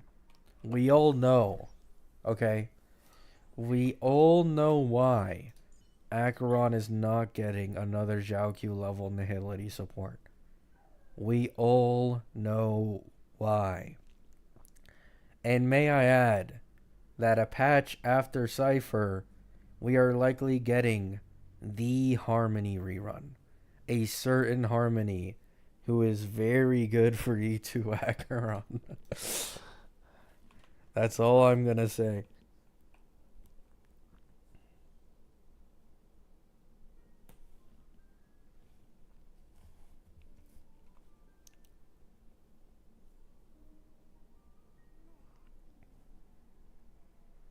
Which Harmony I'm clueless? Sunday. Sunday with an E2 Acheron is just absolutely disgusting. Because she basically gains, right? If you have a Sunday plus S1, not only are you getting like more skill points than you would with a Sparkle, but with Sunday plus S1, she's getting 3 stacks basically. 3 stacks every single time she takes a turn. So it's just very, very disgusting to say the least.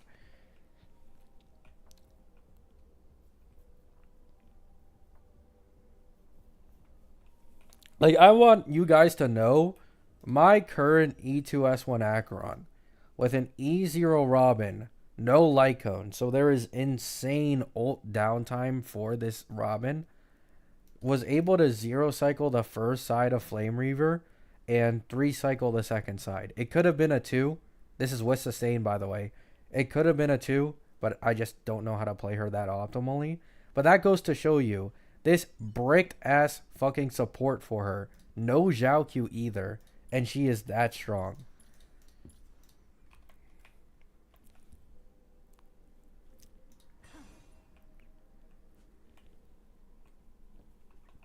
I heard Cypher died. Yeah, she died. R.I.P. R.I.P. to Cypher Kit.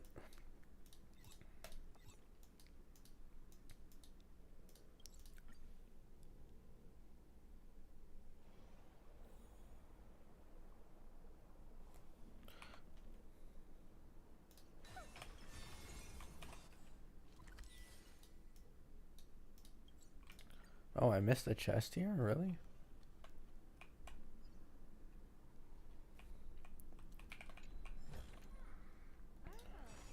I don't know. I'm gonna try and get Zhao Q. I don't think I can, though. I really don't think I can. I mean, actually, you know what? I'm not gonna try, because I'm probably gonna quit this account soon. So I'm not even gonna bother trying.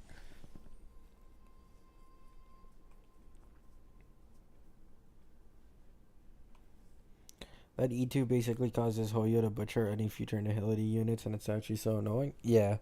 Because you only really want one Nihility with her once you have E2.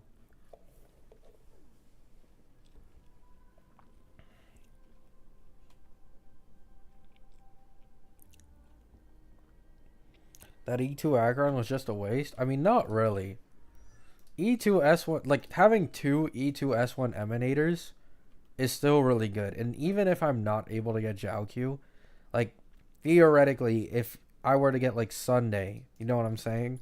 Like, that's really all she needs to perform. But I just don't want, like, I much prefer E2S1 My Day, and Castris is a lot more fun to play even at E0S1. So, this account is probably donezo. Now, all I'm saying, right? All I'm saying, there might be the possibility that right? Very slight possibility that when I no longer use this account, there might be an E6S1 white-haired fox girl on my streams, right? It's just a slight possibility, right? Don't ask questions. Don't ask questions.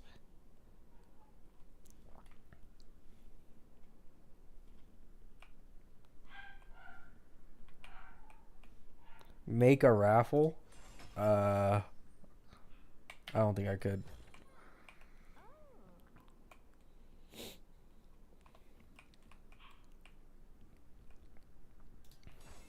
Oh yeah, also Fugue, E1S1 Lingshaw, E1 Ruan Mei, E0S1 Firefly. Just a possibility though. That's all I'm saying. Take a look. This is pure genius in action. No confirmation, of course.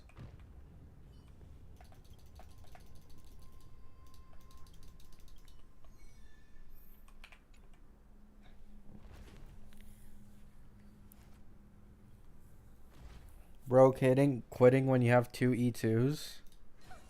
I mean, it's just like I don't like.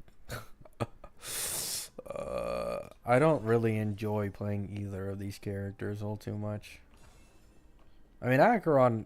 I think Acheron still has one of my favorite animations and design in the game, but I certainly prefer other characters, and I'm just tired of playing on so many counts. Appreciate bullets. Dawei giving out Christmas bonuses early? Yup, exactly. Exactly. He decided to reward me for losing the 75-25 and 50-50 when I was going for E2 My Day and going to hard pity every single fucking time. So, you know what? Hey, I'll take it. You know what I'm saying? I'll take it. Now, I will say this is just a possibility, though. Like, this is actually on the lower end of possibilities. The higher end of possibilities is I secretly off stream just play on a Wuwa account. That is actually the much higher possibility.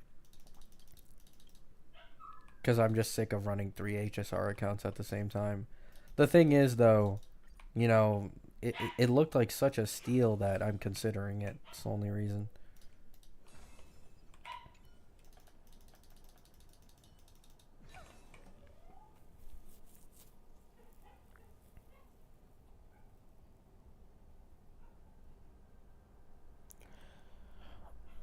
Yeah, exactly, more. Like, no one should ever take my opinion seriously when it comes to most things, except for, like, the power level of characters. That's basically the only thing that doesn't really change all that much. But, When it comes to like polling plans, like other stuff, like now I'm completely serious about getting rid of this account though. Like this account is 100% disappearing soon. But outside of that, yeah.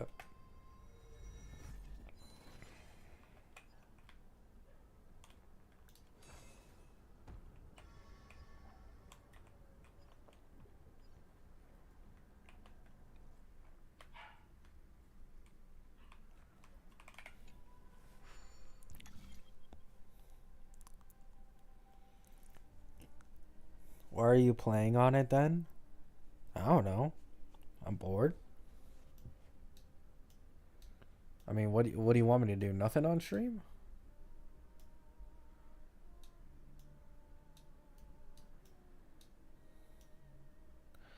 Uh,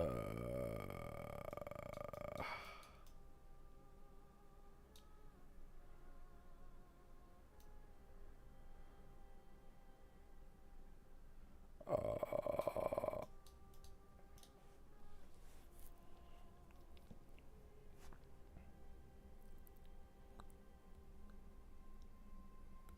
they managed to make a song worse than Robin's. Oh, the Kaya Kona girl. Isn't that supposed to be like the free 5-star on the anniversary? I'm not gonna lie, she didn't look all that good to me. Like I'm getting really sick of these Robin copies. Like I don't even play ZZZ, and I got pissed off looking at Astra Yao's animations. And then now we also have like Kaya Kona also singing on field. Like, oh my goodness, I hate the singers, man. I hate them.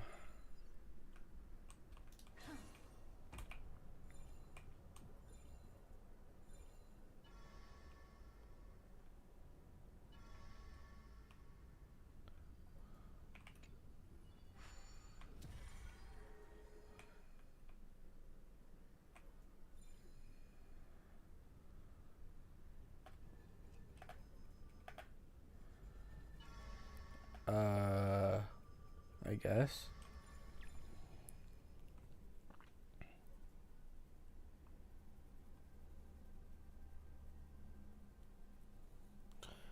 Does anyone know if it was a fake leak? I saw a leak that they're gonna give a selector where you can choose like a limited character or weapon for a character in WoWa that released before the anniversary, which would be like absolutely insane. But I don't think they do that. I don't know though, because it is WoWa, so it's a possibility. Free Calcharo? Oh fuck that shit. Yeah, that's pretty garbage. Yeah, never mind. Fuck. Stingy ass devs.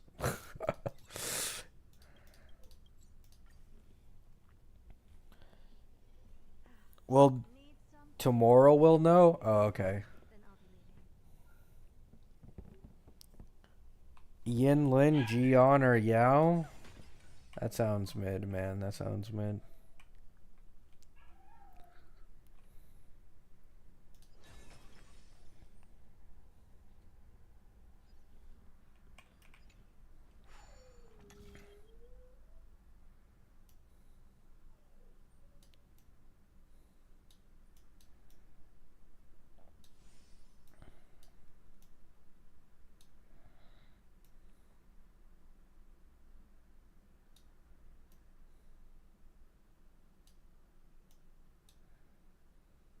Uh,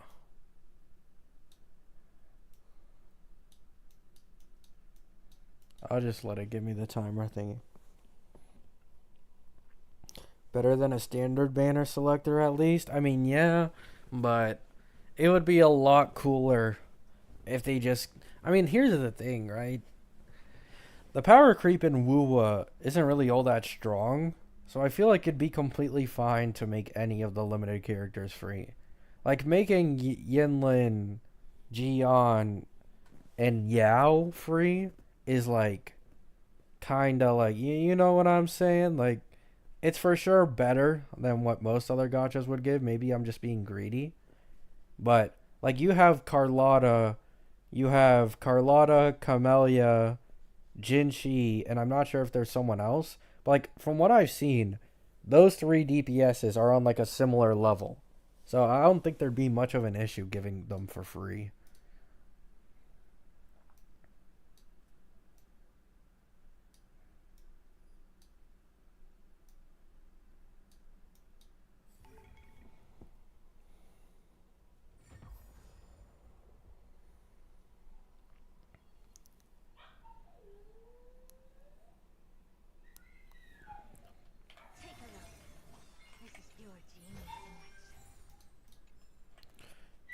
jades. 20 jades. This changes everything.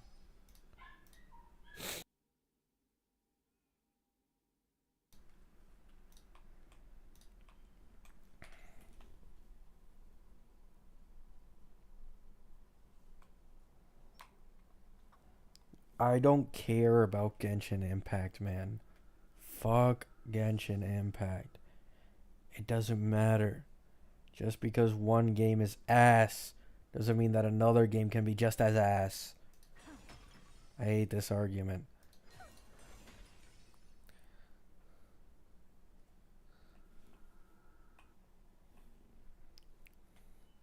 Sorry, I just hate the argument. I see it way too often, man. I see it way too fucking often. I said the same shit even when I was playing Wuwa as my main game. Like, people are like, oh my god, Wuwa is so generous. Because I think they gave, like, Zhangli out for free. And I agreed. But I was like, this is, like, what people just deserve. Like, this is fucking normal.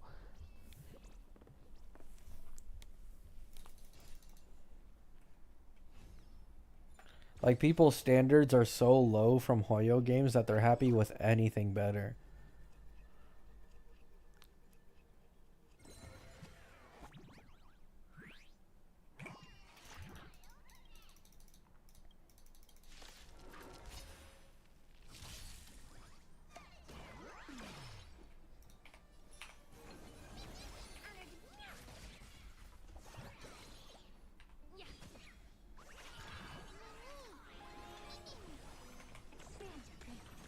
What a crime.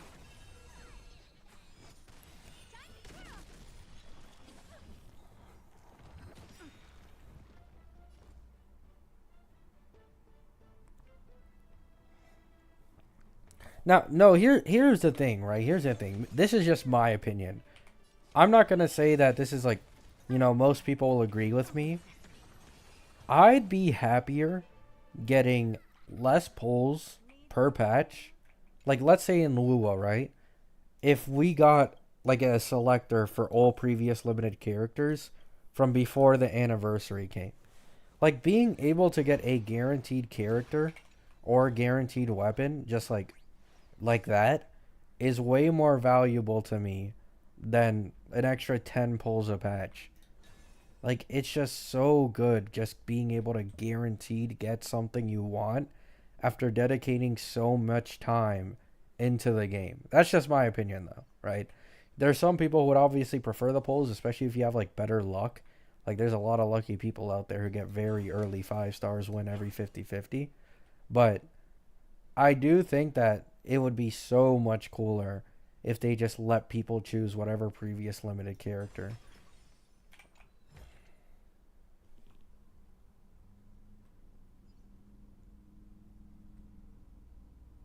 I want extra pulls and a guaranteed character.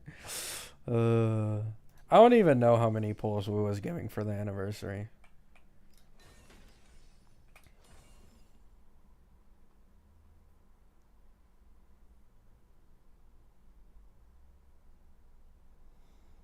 I thought guaranteed weapon on Wuwa was good until I realized I never have the pulls for the weapon. Yeah, I mean, it is good, but yeah. Like, if you lose a 50-50 on a character you want, and you end up going to, like, soft pity, you're probably not going to be able to get that weapon, man. I feel you.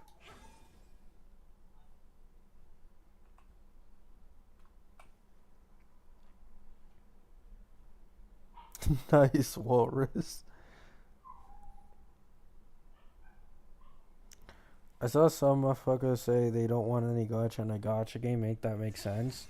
I mean, I don't think it'd be difficult for gachas to do this, though. Like, basically the same way standard Lycones and HSR have a very specific, like, Starlight currency for them. Like, I actually think they're doing this for EU. So, apparently they're changing the EU HSR shop to let you buy directly, like, a specific amount of pulls instead of jades. Because a lot of people, it seems, don't realize like how bad they're getting scammed. Like, they see thousands of numbers on the $100 jade pack. They're like, oh, this is a lot of pulls. It's only 40. You're spending $100 for 40 pulls. that isn't even half of the hard pity, and you can still lose a 50-50. So they're already starting to implement laws to make it a little more specific, which I think is good. Me personally, I think there's nothing wrong with being able to buy a specific amount of pulls, or in my opinion, what they should do in the future, just specifically buy a character for a set price, right? Because they wouldn't lose money. This is the thing. I don't think they'd really lose money. Like, they'd probably be able to calculate it, how much on average it costs in pulls to get a character, and then just put that character up at that same pull price, or maybe like real life money price. Like, I really just don't think it's that difficult to do.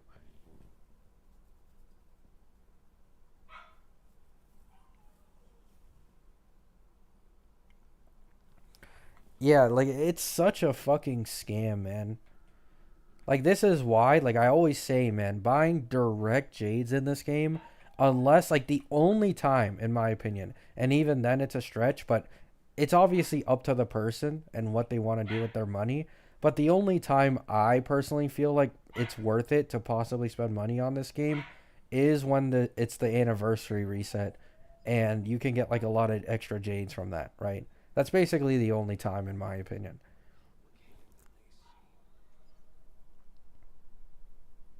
Is Gabimaru a Cypher Glazer?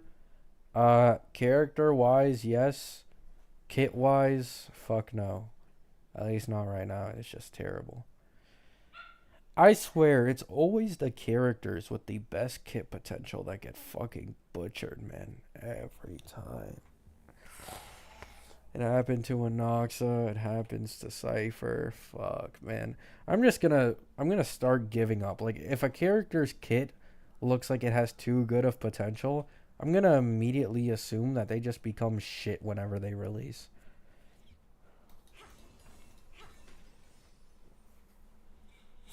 Do you think my E2 Firefly will survive, or should I replace with E0 Phanon? Um, I don't know, man. I don't know how strong Phanon will be. In my opinion, though, Phanon will probably be stronger than Firefly. I don't see it not happening, to be honest. The fact that Firefly first needs to break is probably the biggest issue. I do think Phanon would probably be stronger. We'll see, though. Yeah, E2 Firefly should still clear for a while as well.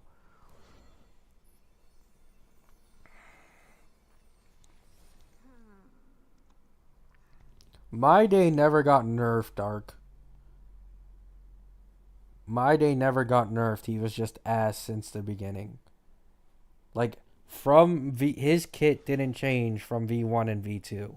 And then in V3 he got a buff.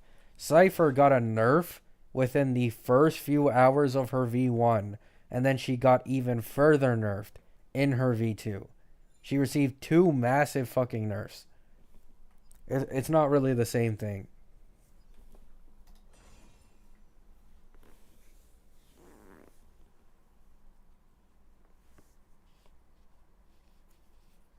Yeah, leaks have been dry. Every time I check the Reddit, it's usually just like gameplays of Cypher. This is the funniest part about watching Cypher leaked gameplays. Not a single one is at E0S0. No one is even bothering to run Cypher at E0S0 because Payla is just straight up better. It's so fucking sad, man. Like, everybody is running like E1 with Acheron, E0S1 with like other DPSs that might be able to use the defense shred. Everyone refuses to just use E0S0.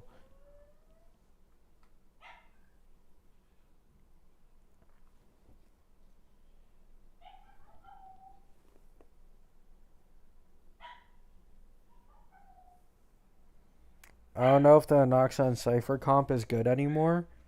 It's probably still fine, but the Anoxa Cypher comp probably received the biggest nerf of them all because of the defense shred going to vulnerability. Because the Anoxa Cypher comp could hit like nearly 100% defense shred. So you lose what, 30% defense shred now and you get 30% vulnerability. It's still good, but like once you get to the higher end of defense shred, I think going from 70 to 100 is like a 55% overall damage increase. So overall, if you were able to hit like 100% defense shred or near it before, you're losing out on 25% overall damage, which is keep in mind, Cypher was already not looking to be a best in slot for Anoxa, even before this, before she got nerfed with Anoxa.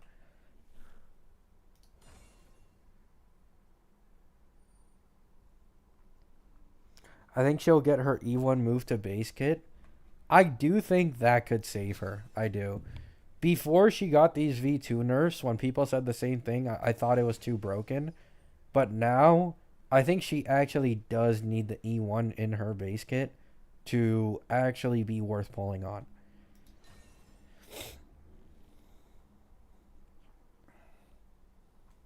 Hello, Cosmic.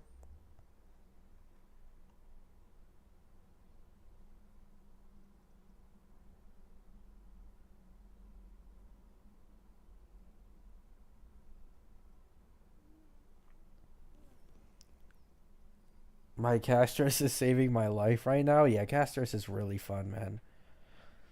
I'm really curious who I'm going to go on Rob, to be honest. I truly don't know. If Saber ends up being good enough, I really am considering her. I don't think Robin's going to be that good for Phanon. She probably will be fine, but I think Saridra Sunday will just be overall way better for Phanon, since they're probably both going to have single target ult buff and like single target buff on skill, which will make the Phanon synergy disgusting.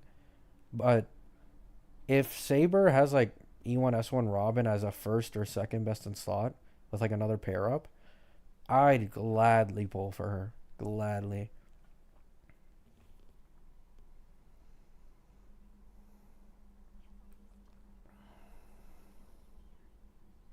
Do y'all still think that way? Yeah. I've seen a few gameplay showcases where I think people run sustainless and it does save them like an extra turn, I think. Like they get one extra turn out of it, but outside of this situation, it is pretty ass, to be honest. Because here's the thing. This is something I've experienced myself on my Rob account, by the way, with my casters. When a character gets revived, right? Like, let's say your character is dying for some reason, is dying pretty often, you're gonna get revived by Castris's global passive, instantly die in the next attack. This is the biggest problem with Castris's global passive against like AoE enemies. Like the global passive activates, revives someone, then an enemy does another AoE hit and you're just fucking dead again. So it literally makes no difference for me personally on my Castris account right now. It has not saved me in the slightest.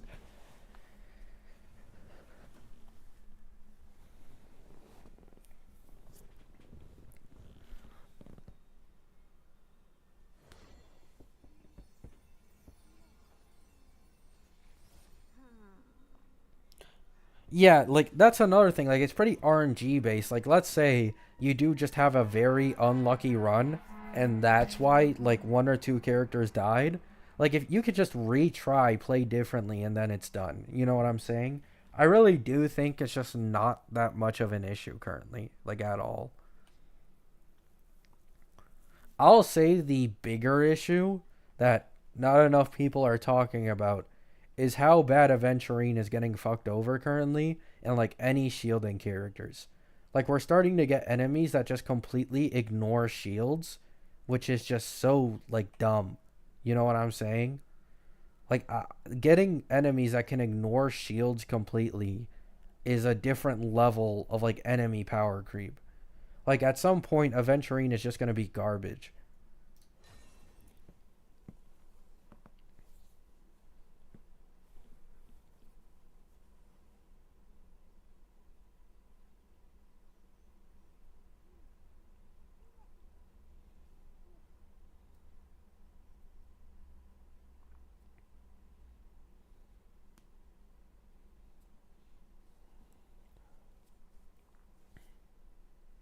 I don't think they'll make that for every boss. Yeah, but it sets a bad precedent is the thing. You know what I'm saying? Like, it's not really any different to the global passives, but the thing is, this isn't on the same level because, like, people don't, like, people are kind of fear-mongering the passives, thinking that we're somehow going to get 25% crit rate. It's never going to happen, by the way. But this is actually in the game. Like, this is actually in the game. The Pollux boss just completely turns your entire team to 1 health. You know? Like, it does heal you back if you attack it quickly enough, but you just never know, man. We have bosses that lock their toughness bar right now, which is already bad for break. So it goes to show Hoyo isn't really scared of making bosses just complete shit against a certain archetype of characters.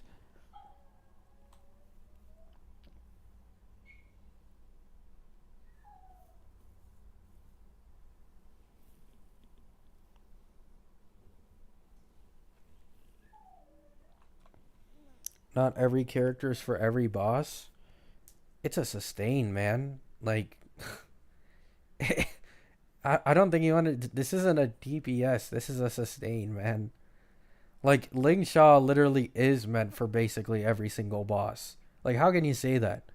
Ling Sha is meant for basically every single boss in this game. She can sustain it no matter what, probably.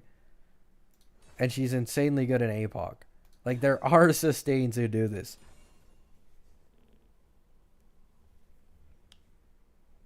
Like, it's just straight up shilling healing and shitting on shields.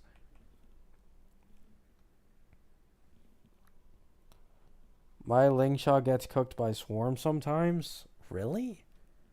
I don't think I've ever died to Swarm with my Ling Sha. And that's considering her healing is pretty ass. Like, I'm talking even before I got my E2 Herda, by the way. Even before I got my E2 Herda. Oh, and these aren't maxed either. So I'm not even getting, like, the full healing. But, like, I'm just running her on full speed. Barely focused on her healing. I haven't come close to dying.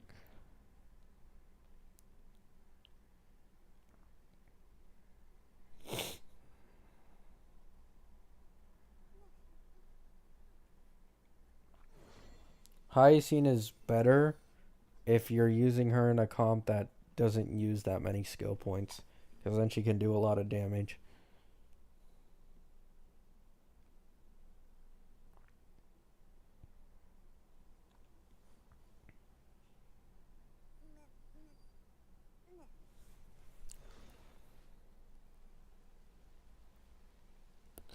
Here's the thing. I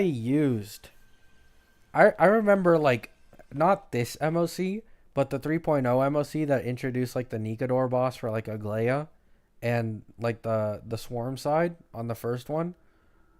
I used my Fei Xiao team against, like, non-wind weak Swarm and Ling Sha, and it took, like, 4 cycles.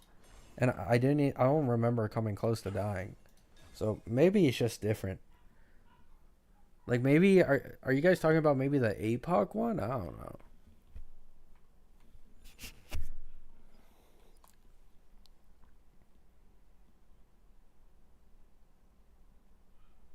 Shield meta would be back with Dawn Hung preservation.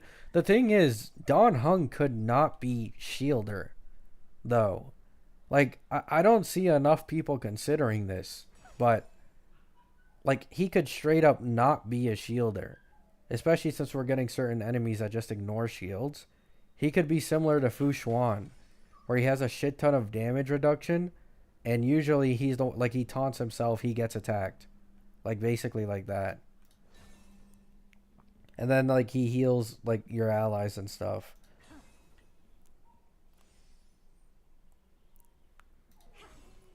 Because that type of character would have way more value than a shielder currently.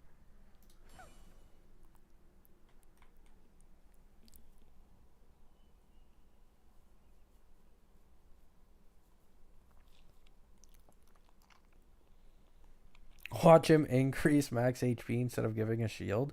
The thing is, I do think he'll be a best in slot sustain for Phanon. So I'm not sure how that'll work. I could be wrong. But he's very clearly probably gonna have a best in slot for himself, and the one that makes the most sense is probably like Phenon. So we'll have to see.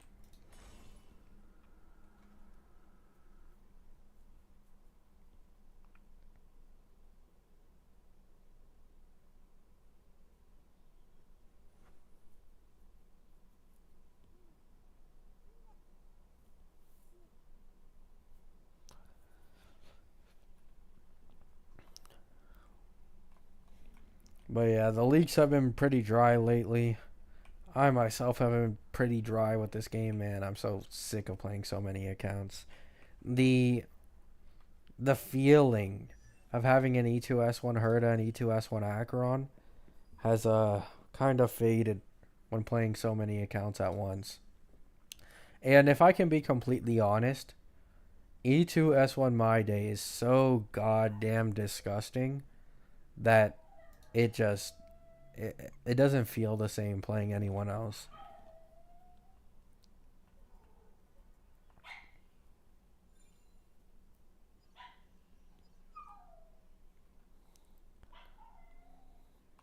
Is Dawn Hung gonna turn into a single target sustainer? Uh, I don't think so. The thing is, he could buff or just do a lot of damage, right? Like, we've all seen this. It began with Aventurine kind of doing a little damage. Then it, like, skyrocketed to Ling Sha doing a shit ton of damage and break teams. And now we have Hyacine, who basically does more damage than Ling Sha, even outside of break. So he's probably going to offer some type of buffs for his best in slot team. Like, whether it be, like, crit damage, crit rate, vulnerability, whatever. And he's probably going to have very, very good damage numbers.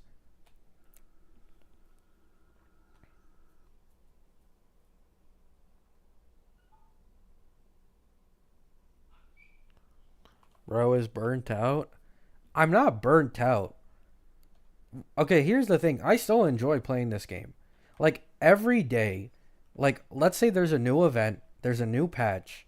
I don't have any problem doing the story or doing the events. In fact, I actually enjoy it every time for the first time. I just hate doing it 3 times over. Like, I can do it 2 times without issue. 2 times, 2 accounts. I can completely keep up with that, but three is like, oh my god, man. Cap? It's not cap. Like, I genuinely had a lot of fucking fun doing both of these events. Like, the first time I did these events, I was having, like, off stream, I did this event for like 3 or 4 hours, I think, on one of my accounts because I was genuinely having fun with it. But I just got so, like, when I realized I have to do the same shit for 2 other accounts, I was like, oh, fuck. I was like, fuck this shit, man.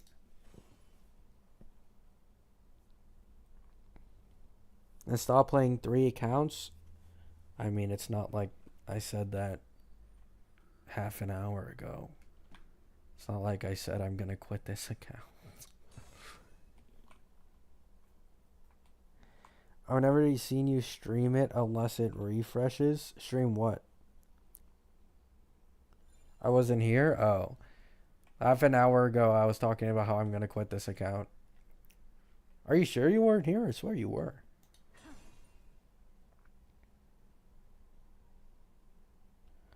You're doing this to yourself, so who's to blame? I'm not blaming anyone, though. Like, why are you guys like this, man?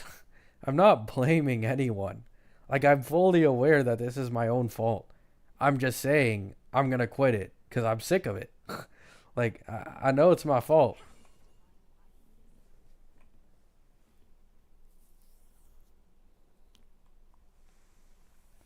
Do you like clearing the end game? Uh, no. The only reason I like clearing the end game is because it gives me jades to pull characters. But to be honest, lately, no.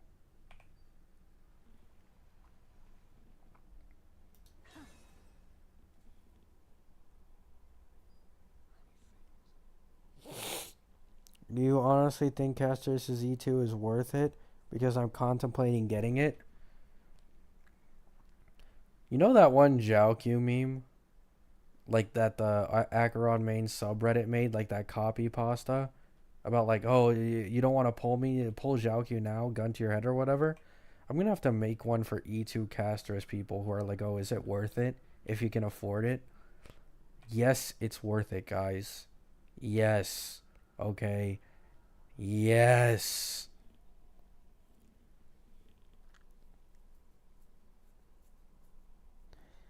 It's like an 83% overall damage increase from E0.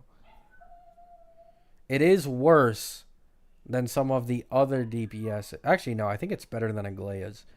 But it's worse than Herda's, but like you shouldn't use Herda as a benchmark. She just has the most broken E2 in the game.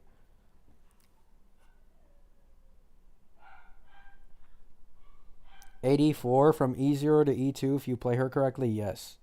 Like most people who run calcs have gone from like 80 to 90% usually is the average.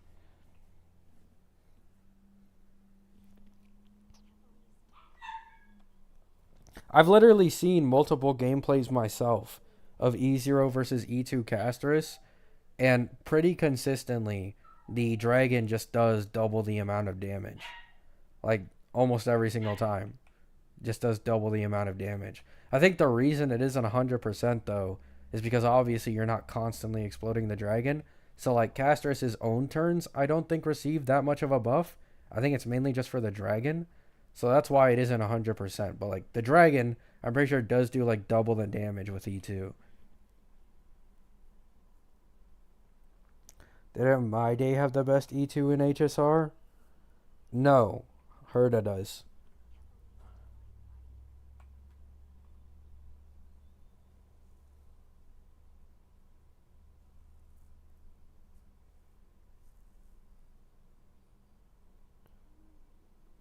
I mean, yeah, Daradon, but it's still good. Like, it's not bad. Like, it's not as great as Herder, but, like, if you look at Aglaya, like, Aglaya going to E2, I don't even think... Like, Aglaya's similar, I'm pretty sure. Like, Aglaya gets a massive buff from her E1, and then her E2 is kind of like, eh. Like, it might be, like, 90% or something.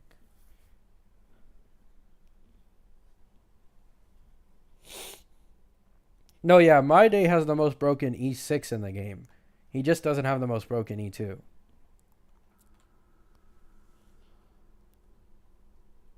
Probably, Jay.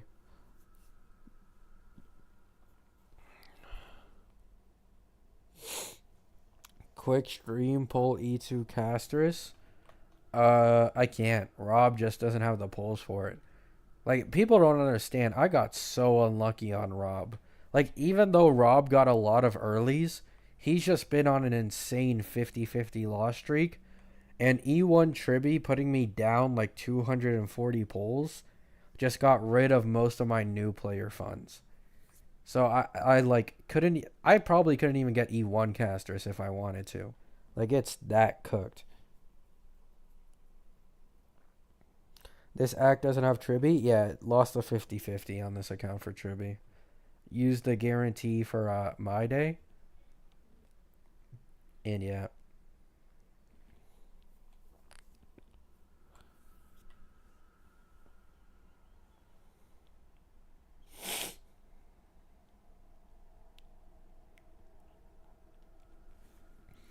Like, I wish I had Pokey's luck, man. Pokey got like an E2S1 Castris, and I think in like a few 10 pulls. He got a My Day in one 10 pull. And I think he only lost 150-50 maybe? I'm not sure.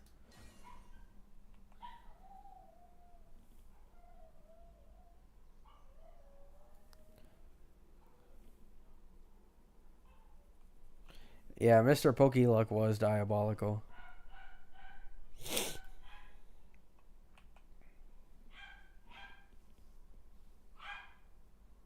Man, my dog just like randomly yells for no reason. Account changing luck, yeah. Like I've said it before, but like there are people who spend a lot of money on this game that probably can't even compare to a really lucky free to play or low spender. Like if you're really lucky and you quite consistently get earlies and win most of your 50-50s, you'll probably have a better account than a guy who started at the same time and has spent like $1,000, which is like insane to think about.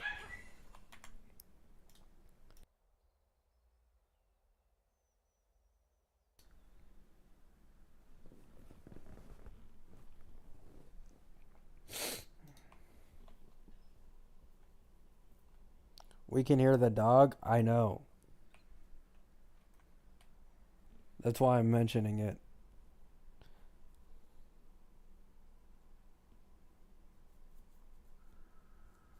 That's why free to play accounts aren't the same. Yeah.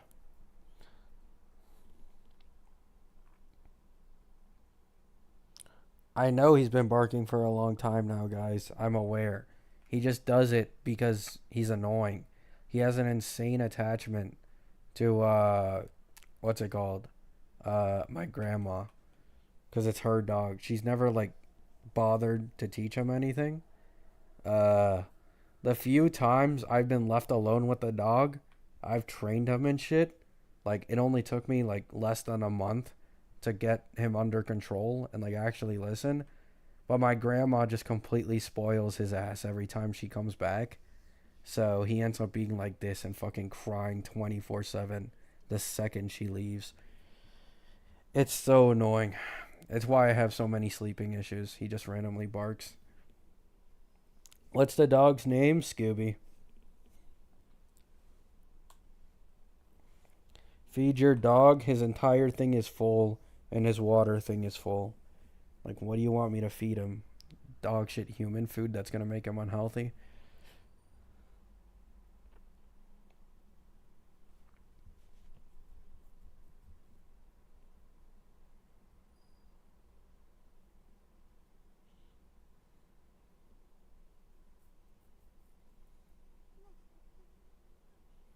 Scooby? Yep. Yes, feed him a burger. Do you want me to kill my dog, bro? Oh my goodness.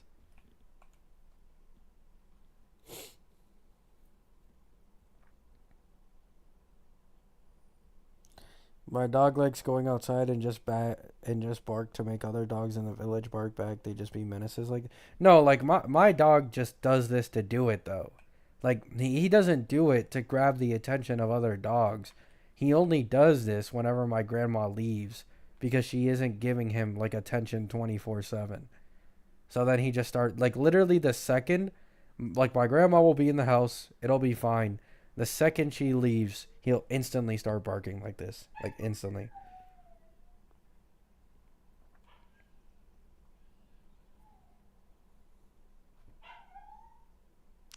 Post some pics of your dog. I mean, maybe at some point. Sure. High scene looking like a must pull for Casterus. Uh,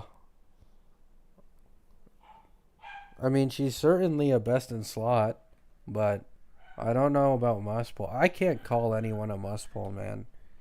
Like, I hate the word must pull because there isn't a single must pull in this game. Like, not a single one.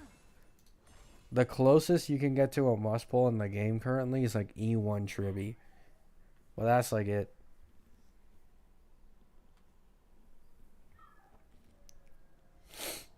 Because you can always, like, you can say, like, oh, this character is a must pull for this DPS. But if you put Elons into the DPS instead of going for the support, then your DPS is going to perform better. You know what I'm saying? So, like, technically, no one's really, like, a best in slot when it comes to supports for certain DPSs. Do you have Twitter? No. I barely use any social media other than just uploading videos on YouTube. I'll only like maybe once in a while uh like go on Twitter, like probably once a week if I had to say, to check if there's like any HSR leaks that aren't on the Reddit, and that's basically it. I don't use social media at all basically. Yeah, I also just don't like Twitter. Like I used to use Twitter actively, but like after Elon Musk bought Twitter, half of my For You page is just politics, which I just don't like. I keep in mind, I don't look at politics. I don't follow like any of that shit. But it's just all politics, fucking like controversial topics, like race wars, gender wars. Like, holy fuck, get me off of that platform, man.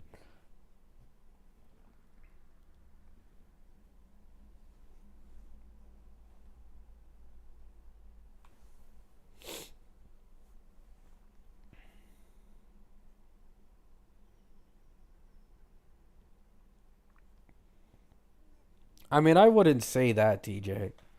Like, this is the thing, though. Like, the person asked me, for Castris, is this a best in slot? Which, like, if you're saying for a certain DPS, their Eidolons are almost always better is the problem. Like, the same applies to Herda. Like, Herda's best in slot team would obviously have, like, a Noxa plus Ling Sha. But if you use E0S1 Herda with a Noxa plus Ling Sha versus E2S1 Herda with, like, Gallagher and, like, Serval or something, the E2S1 Herda is probably going to beat the E0S1 one, which is my point. Like, if you're asking specifically for that DPS, usually Eidolons can outperform a best in slot team. But I agree, usually getting the support is better because you can use them in other teams as well. And they're probably like better future value. Actually, let me see what Pride Win ranks Castris' E0 versus E2 as. I don't know what Pride Win did, like their calc, but I'm curious. Honkai Star Rail, characters, Costa Rica, calculations.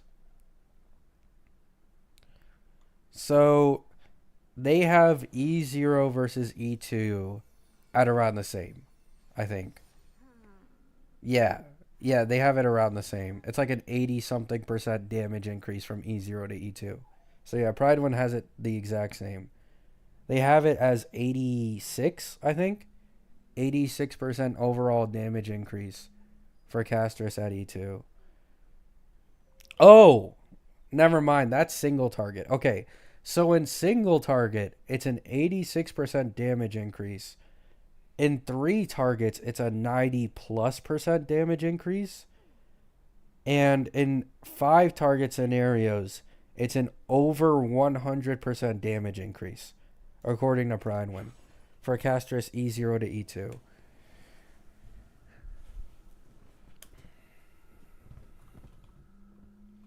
$69%? Is it really? I don't think it's 69%. It goes from 123% to 209%, which is an 86% difference.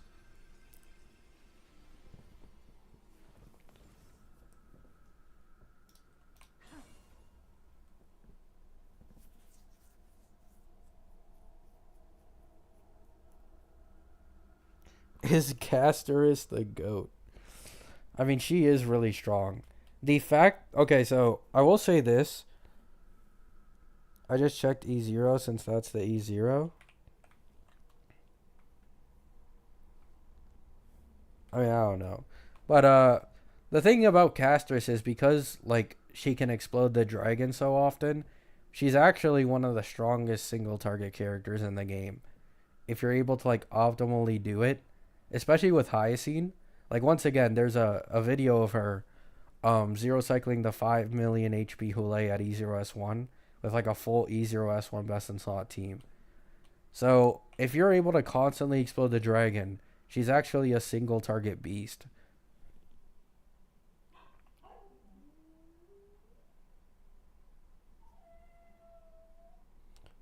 Oh, you checked S0. Okay. Yeah, I looked at E0S1 to E2S1. I'm not... That probably does make a difference. Yeah, you're right. Yeah. Yeah, you're right. With Battle Pass Lycone, it's a 69% damage increase in single target. That's my fault. I was including S1. E1 Tribby? I don't think it was E1 Tribby. I'm pretty sure like it was E0S1 full team. Could be wrong though. I mean, either way, it's basically the same cost, but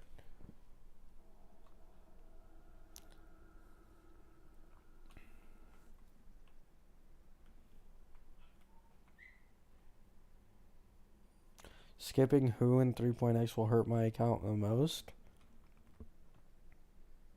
I mean, I don't know, man. Like, I honestly just don't know.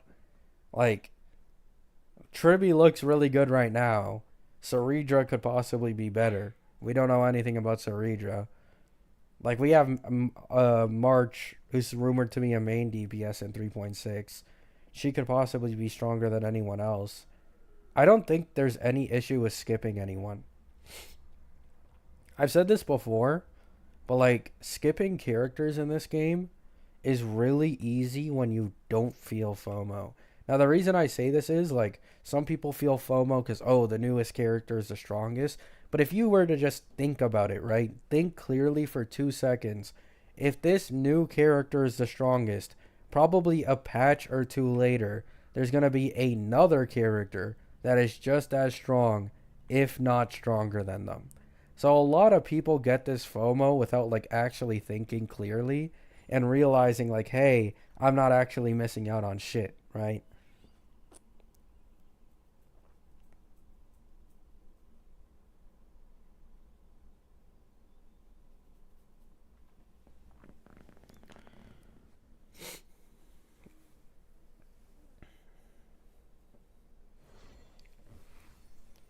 Uh, nah, Jay, you're not a fool. She's just that good because of the bounce attacks on the dragon, like Bullet says. The because of the dragon quantum damage being bounce and not like obviously dependent on targets on field, it can do some disgusting single target damage, which is just so good for her. It makes her good in 3 target scenarios, it makes her good in 1 target scenarios, and it makes her amazing in 5 target scenarios. Like she's just that strong. Come to Wua. I started Wua because of you. I'm considering it. I'm considering it. If I said it earlier, but the only way I might like maybe do another account is if I can get my hands on a certain one that I'm looking at. But if I can't get that, then I'm 100% getting Wua. I was planning on getting rid of this account and getting a Wua one, but not making any content on it. So like I'm taking my own time on the Wua account. I'm probably not gonna try to like min max everything, grind all the exploration and shit like that. Like I'm gonna take it easy, play whenever I feel like it, and I just want that, right? I want a Wua account that I can kind of go to if I ever get sick of this game. I'm not playing another Hoyo game. I really just don't have the energy to play more Hoyo games. I'm going to be honest with you guys. I have considered ZZZ in the past, but like this, I just don't want to support Hoyo anymore. Like it's HSR and it's no longer any other Hoyo games after HSR.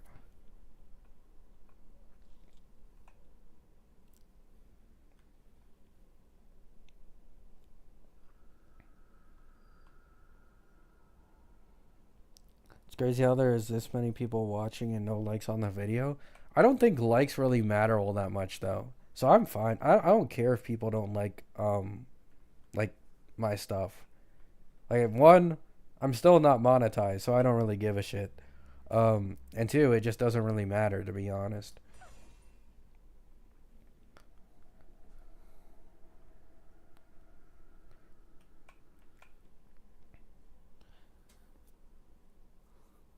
Can't imagine if the next Hoyo game doesn't have auto.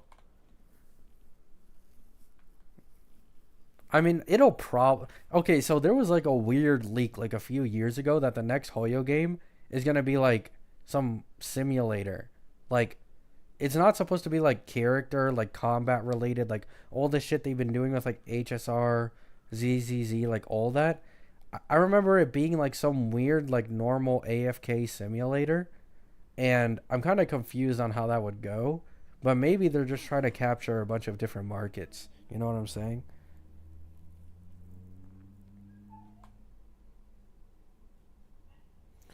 I think they do like it, but get caught up listening. Yeah, I have no issues with people not liking my shit, man.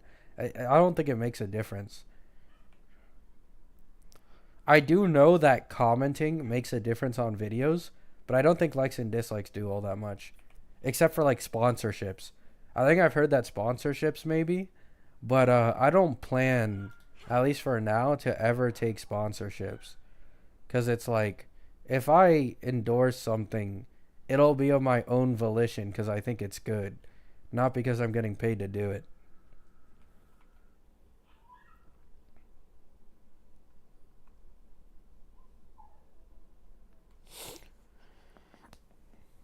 Oh yeah, the Animal Crossing one. That was the one. Yeah, sorry, I was way off. Yeah, the Animal Crossing one was the one I remember. Yeah.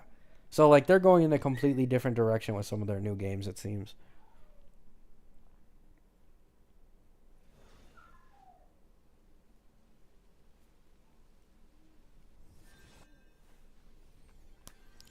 Yes, Dark. Yeah.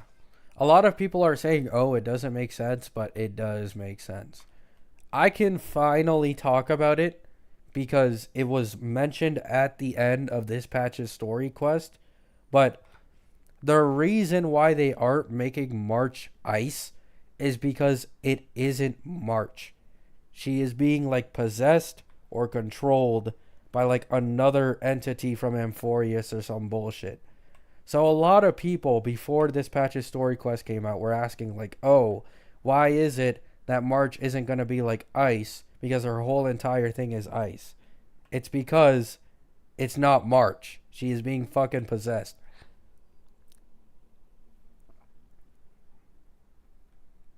So it makes sense. It makes sense. Spoiler Maru. This isn't a spoiler. This is in the game. Chill on me. It's in the game. I have my right to talk about it.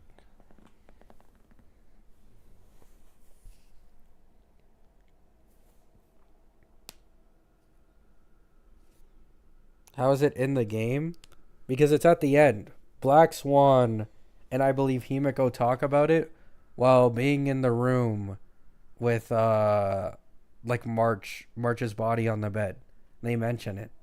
Like Black Swan brings it up, says that the reason why March keeps going through this and why she originally lost her memories is because someone keeps trying to possess her for some reason.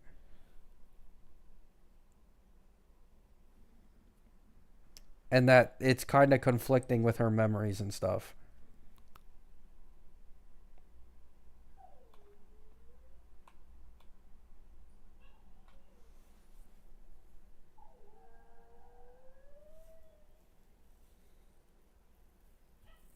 Yeah, but she said it's the most likely case scenario, Zakaria. Like, she's like, the most likely case scenario is that she's being hijacked because this isn't fucking normal, basically. So that's what's going to happen. So it also makes sense because we're not getting, like, any imaginary characters at all in, like, the entirety of Amphorius except for My Day. Like, let's say she isn't imaginary. We're only getting one imaginary character in the entirety of version 3, I'm pretty sure. Which would obviously, end up being, you know, My Day. And there's already an Ice Remembrance that's probably going to be Cyrene.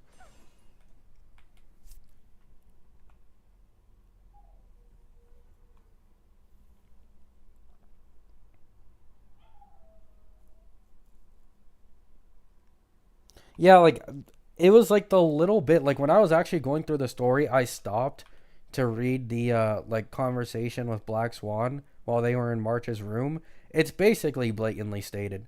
Like, there are, like, slight hints, and it isn't fully confirmed, but it's basically the equivalent of like a girl flirting with you in real life and then trying to like play it off as if it never existed and never meant anything. You know what I'm saying? Like a lot of guys do this out of like fear or anxiety, but like it very clearly was like right there to fucking show you in your face, right? Does element matter for non DPS characters? No. Not really usually. No. Yeah, nah, not really. even for DPS characters, element already barely matters, to be honest. But it still does matter to some extent. But for non-DPS characters, yeah, it basically doesn't fucking matter.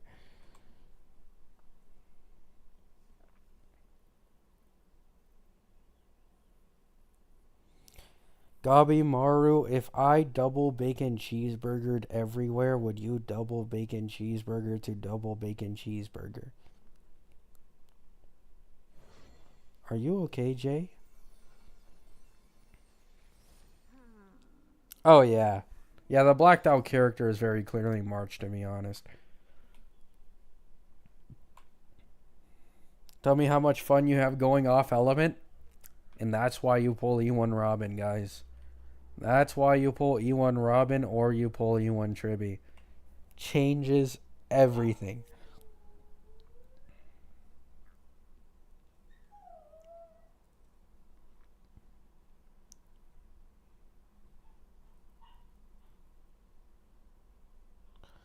I'm hungry. I need food. Then eat some. Get a double bacon cheeseburger. Fuck. I can't feed you, though. Speaking of, I ordered food for the first time in a few weeks, and I got something new because I saw it. It was like Little Caesars pretzel crust pizza. I did not know. Okay, so maybe for some people they'd enjoy this, but they replaced the tomato sauce with cheese sauce. So you have cheese sauce, then cheese, plus pepperoni, plus parmesan on the crust, plus like flaky salt. It is the saltiest shit I've ever eaten. I literally forced myself to eat a second slice because I hate wasting food, and I couldn't eat it anymore. I wasted my fucking money.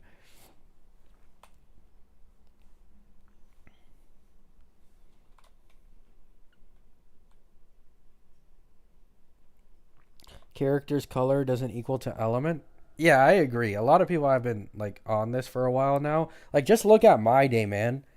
His animations and even his trailer just scream red and fire. Yet the man is imaginary.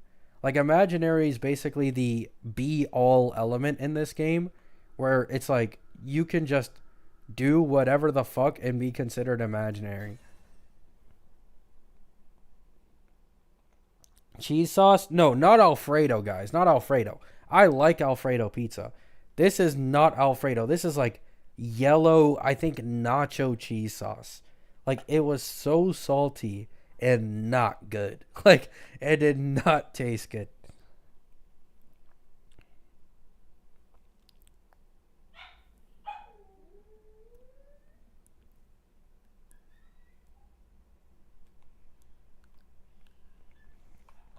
Why are we getting so many quantum units? To make mono quantum a reality. Archer quantum, Cypher quantum, Trivy quantum, Fushuan quantum. Boom. Boom. There it is, guys. There it fucking is.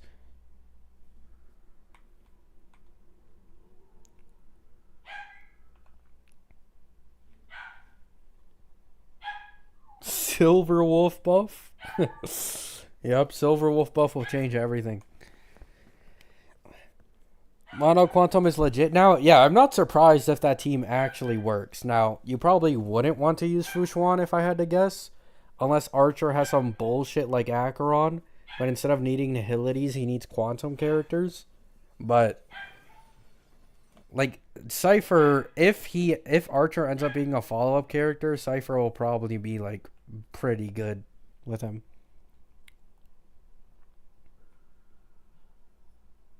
3.4 will be fun. It's not going to be fun for me, man. Holy, there's so many options. Do you go for Archer Eidolons? Do you go for Saber? Do you go for Phanon? The Sunday rerun? It's going to be tight for a lot of people.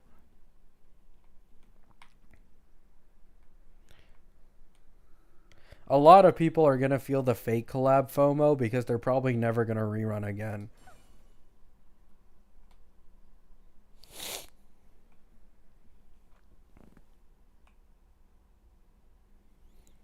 I hope Archer's a pure DPS, not some sub. I don't think they'll make. It doesn't make sense in my opinion. It doesn't really make sense to make another sub DPS character after Cypher, in my opinion. That's just me though.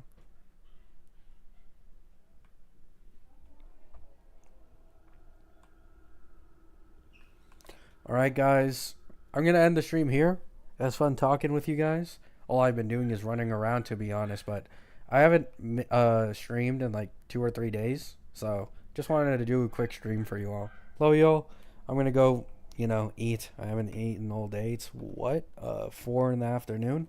Love you all.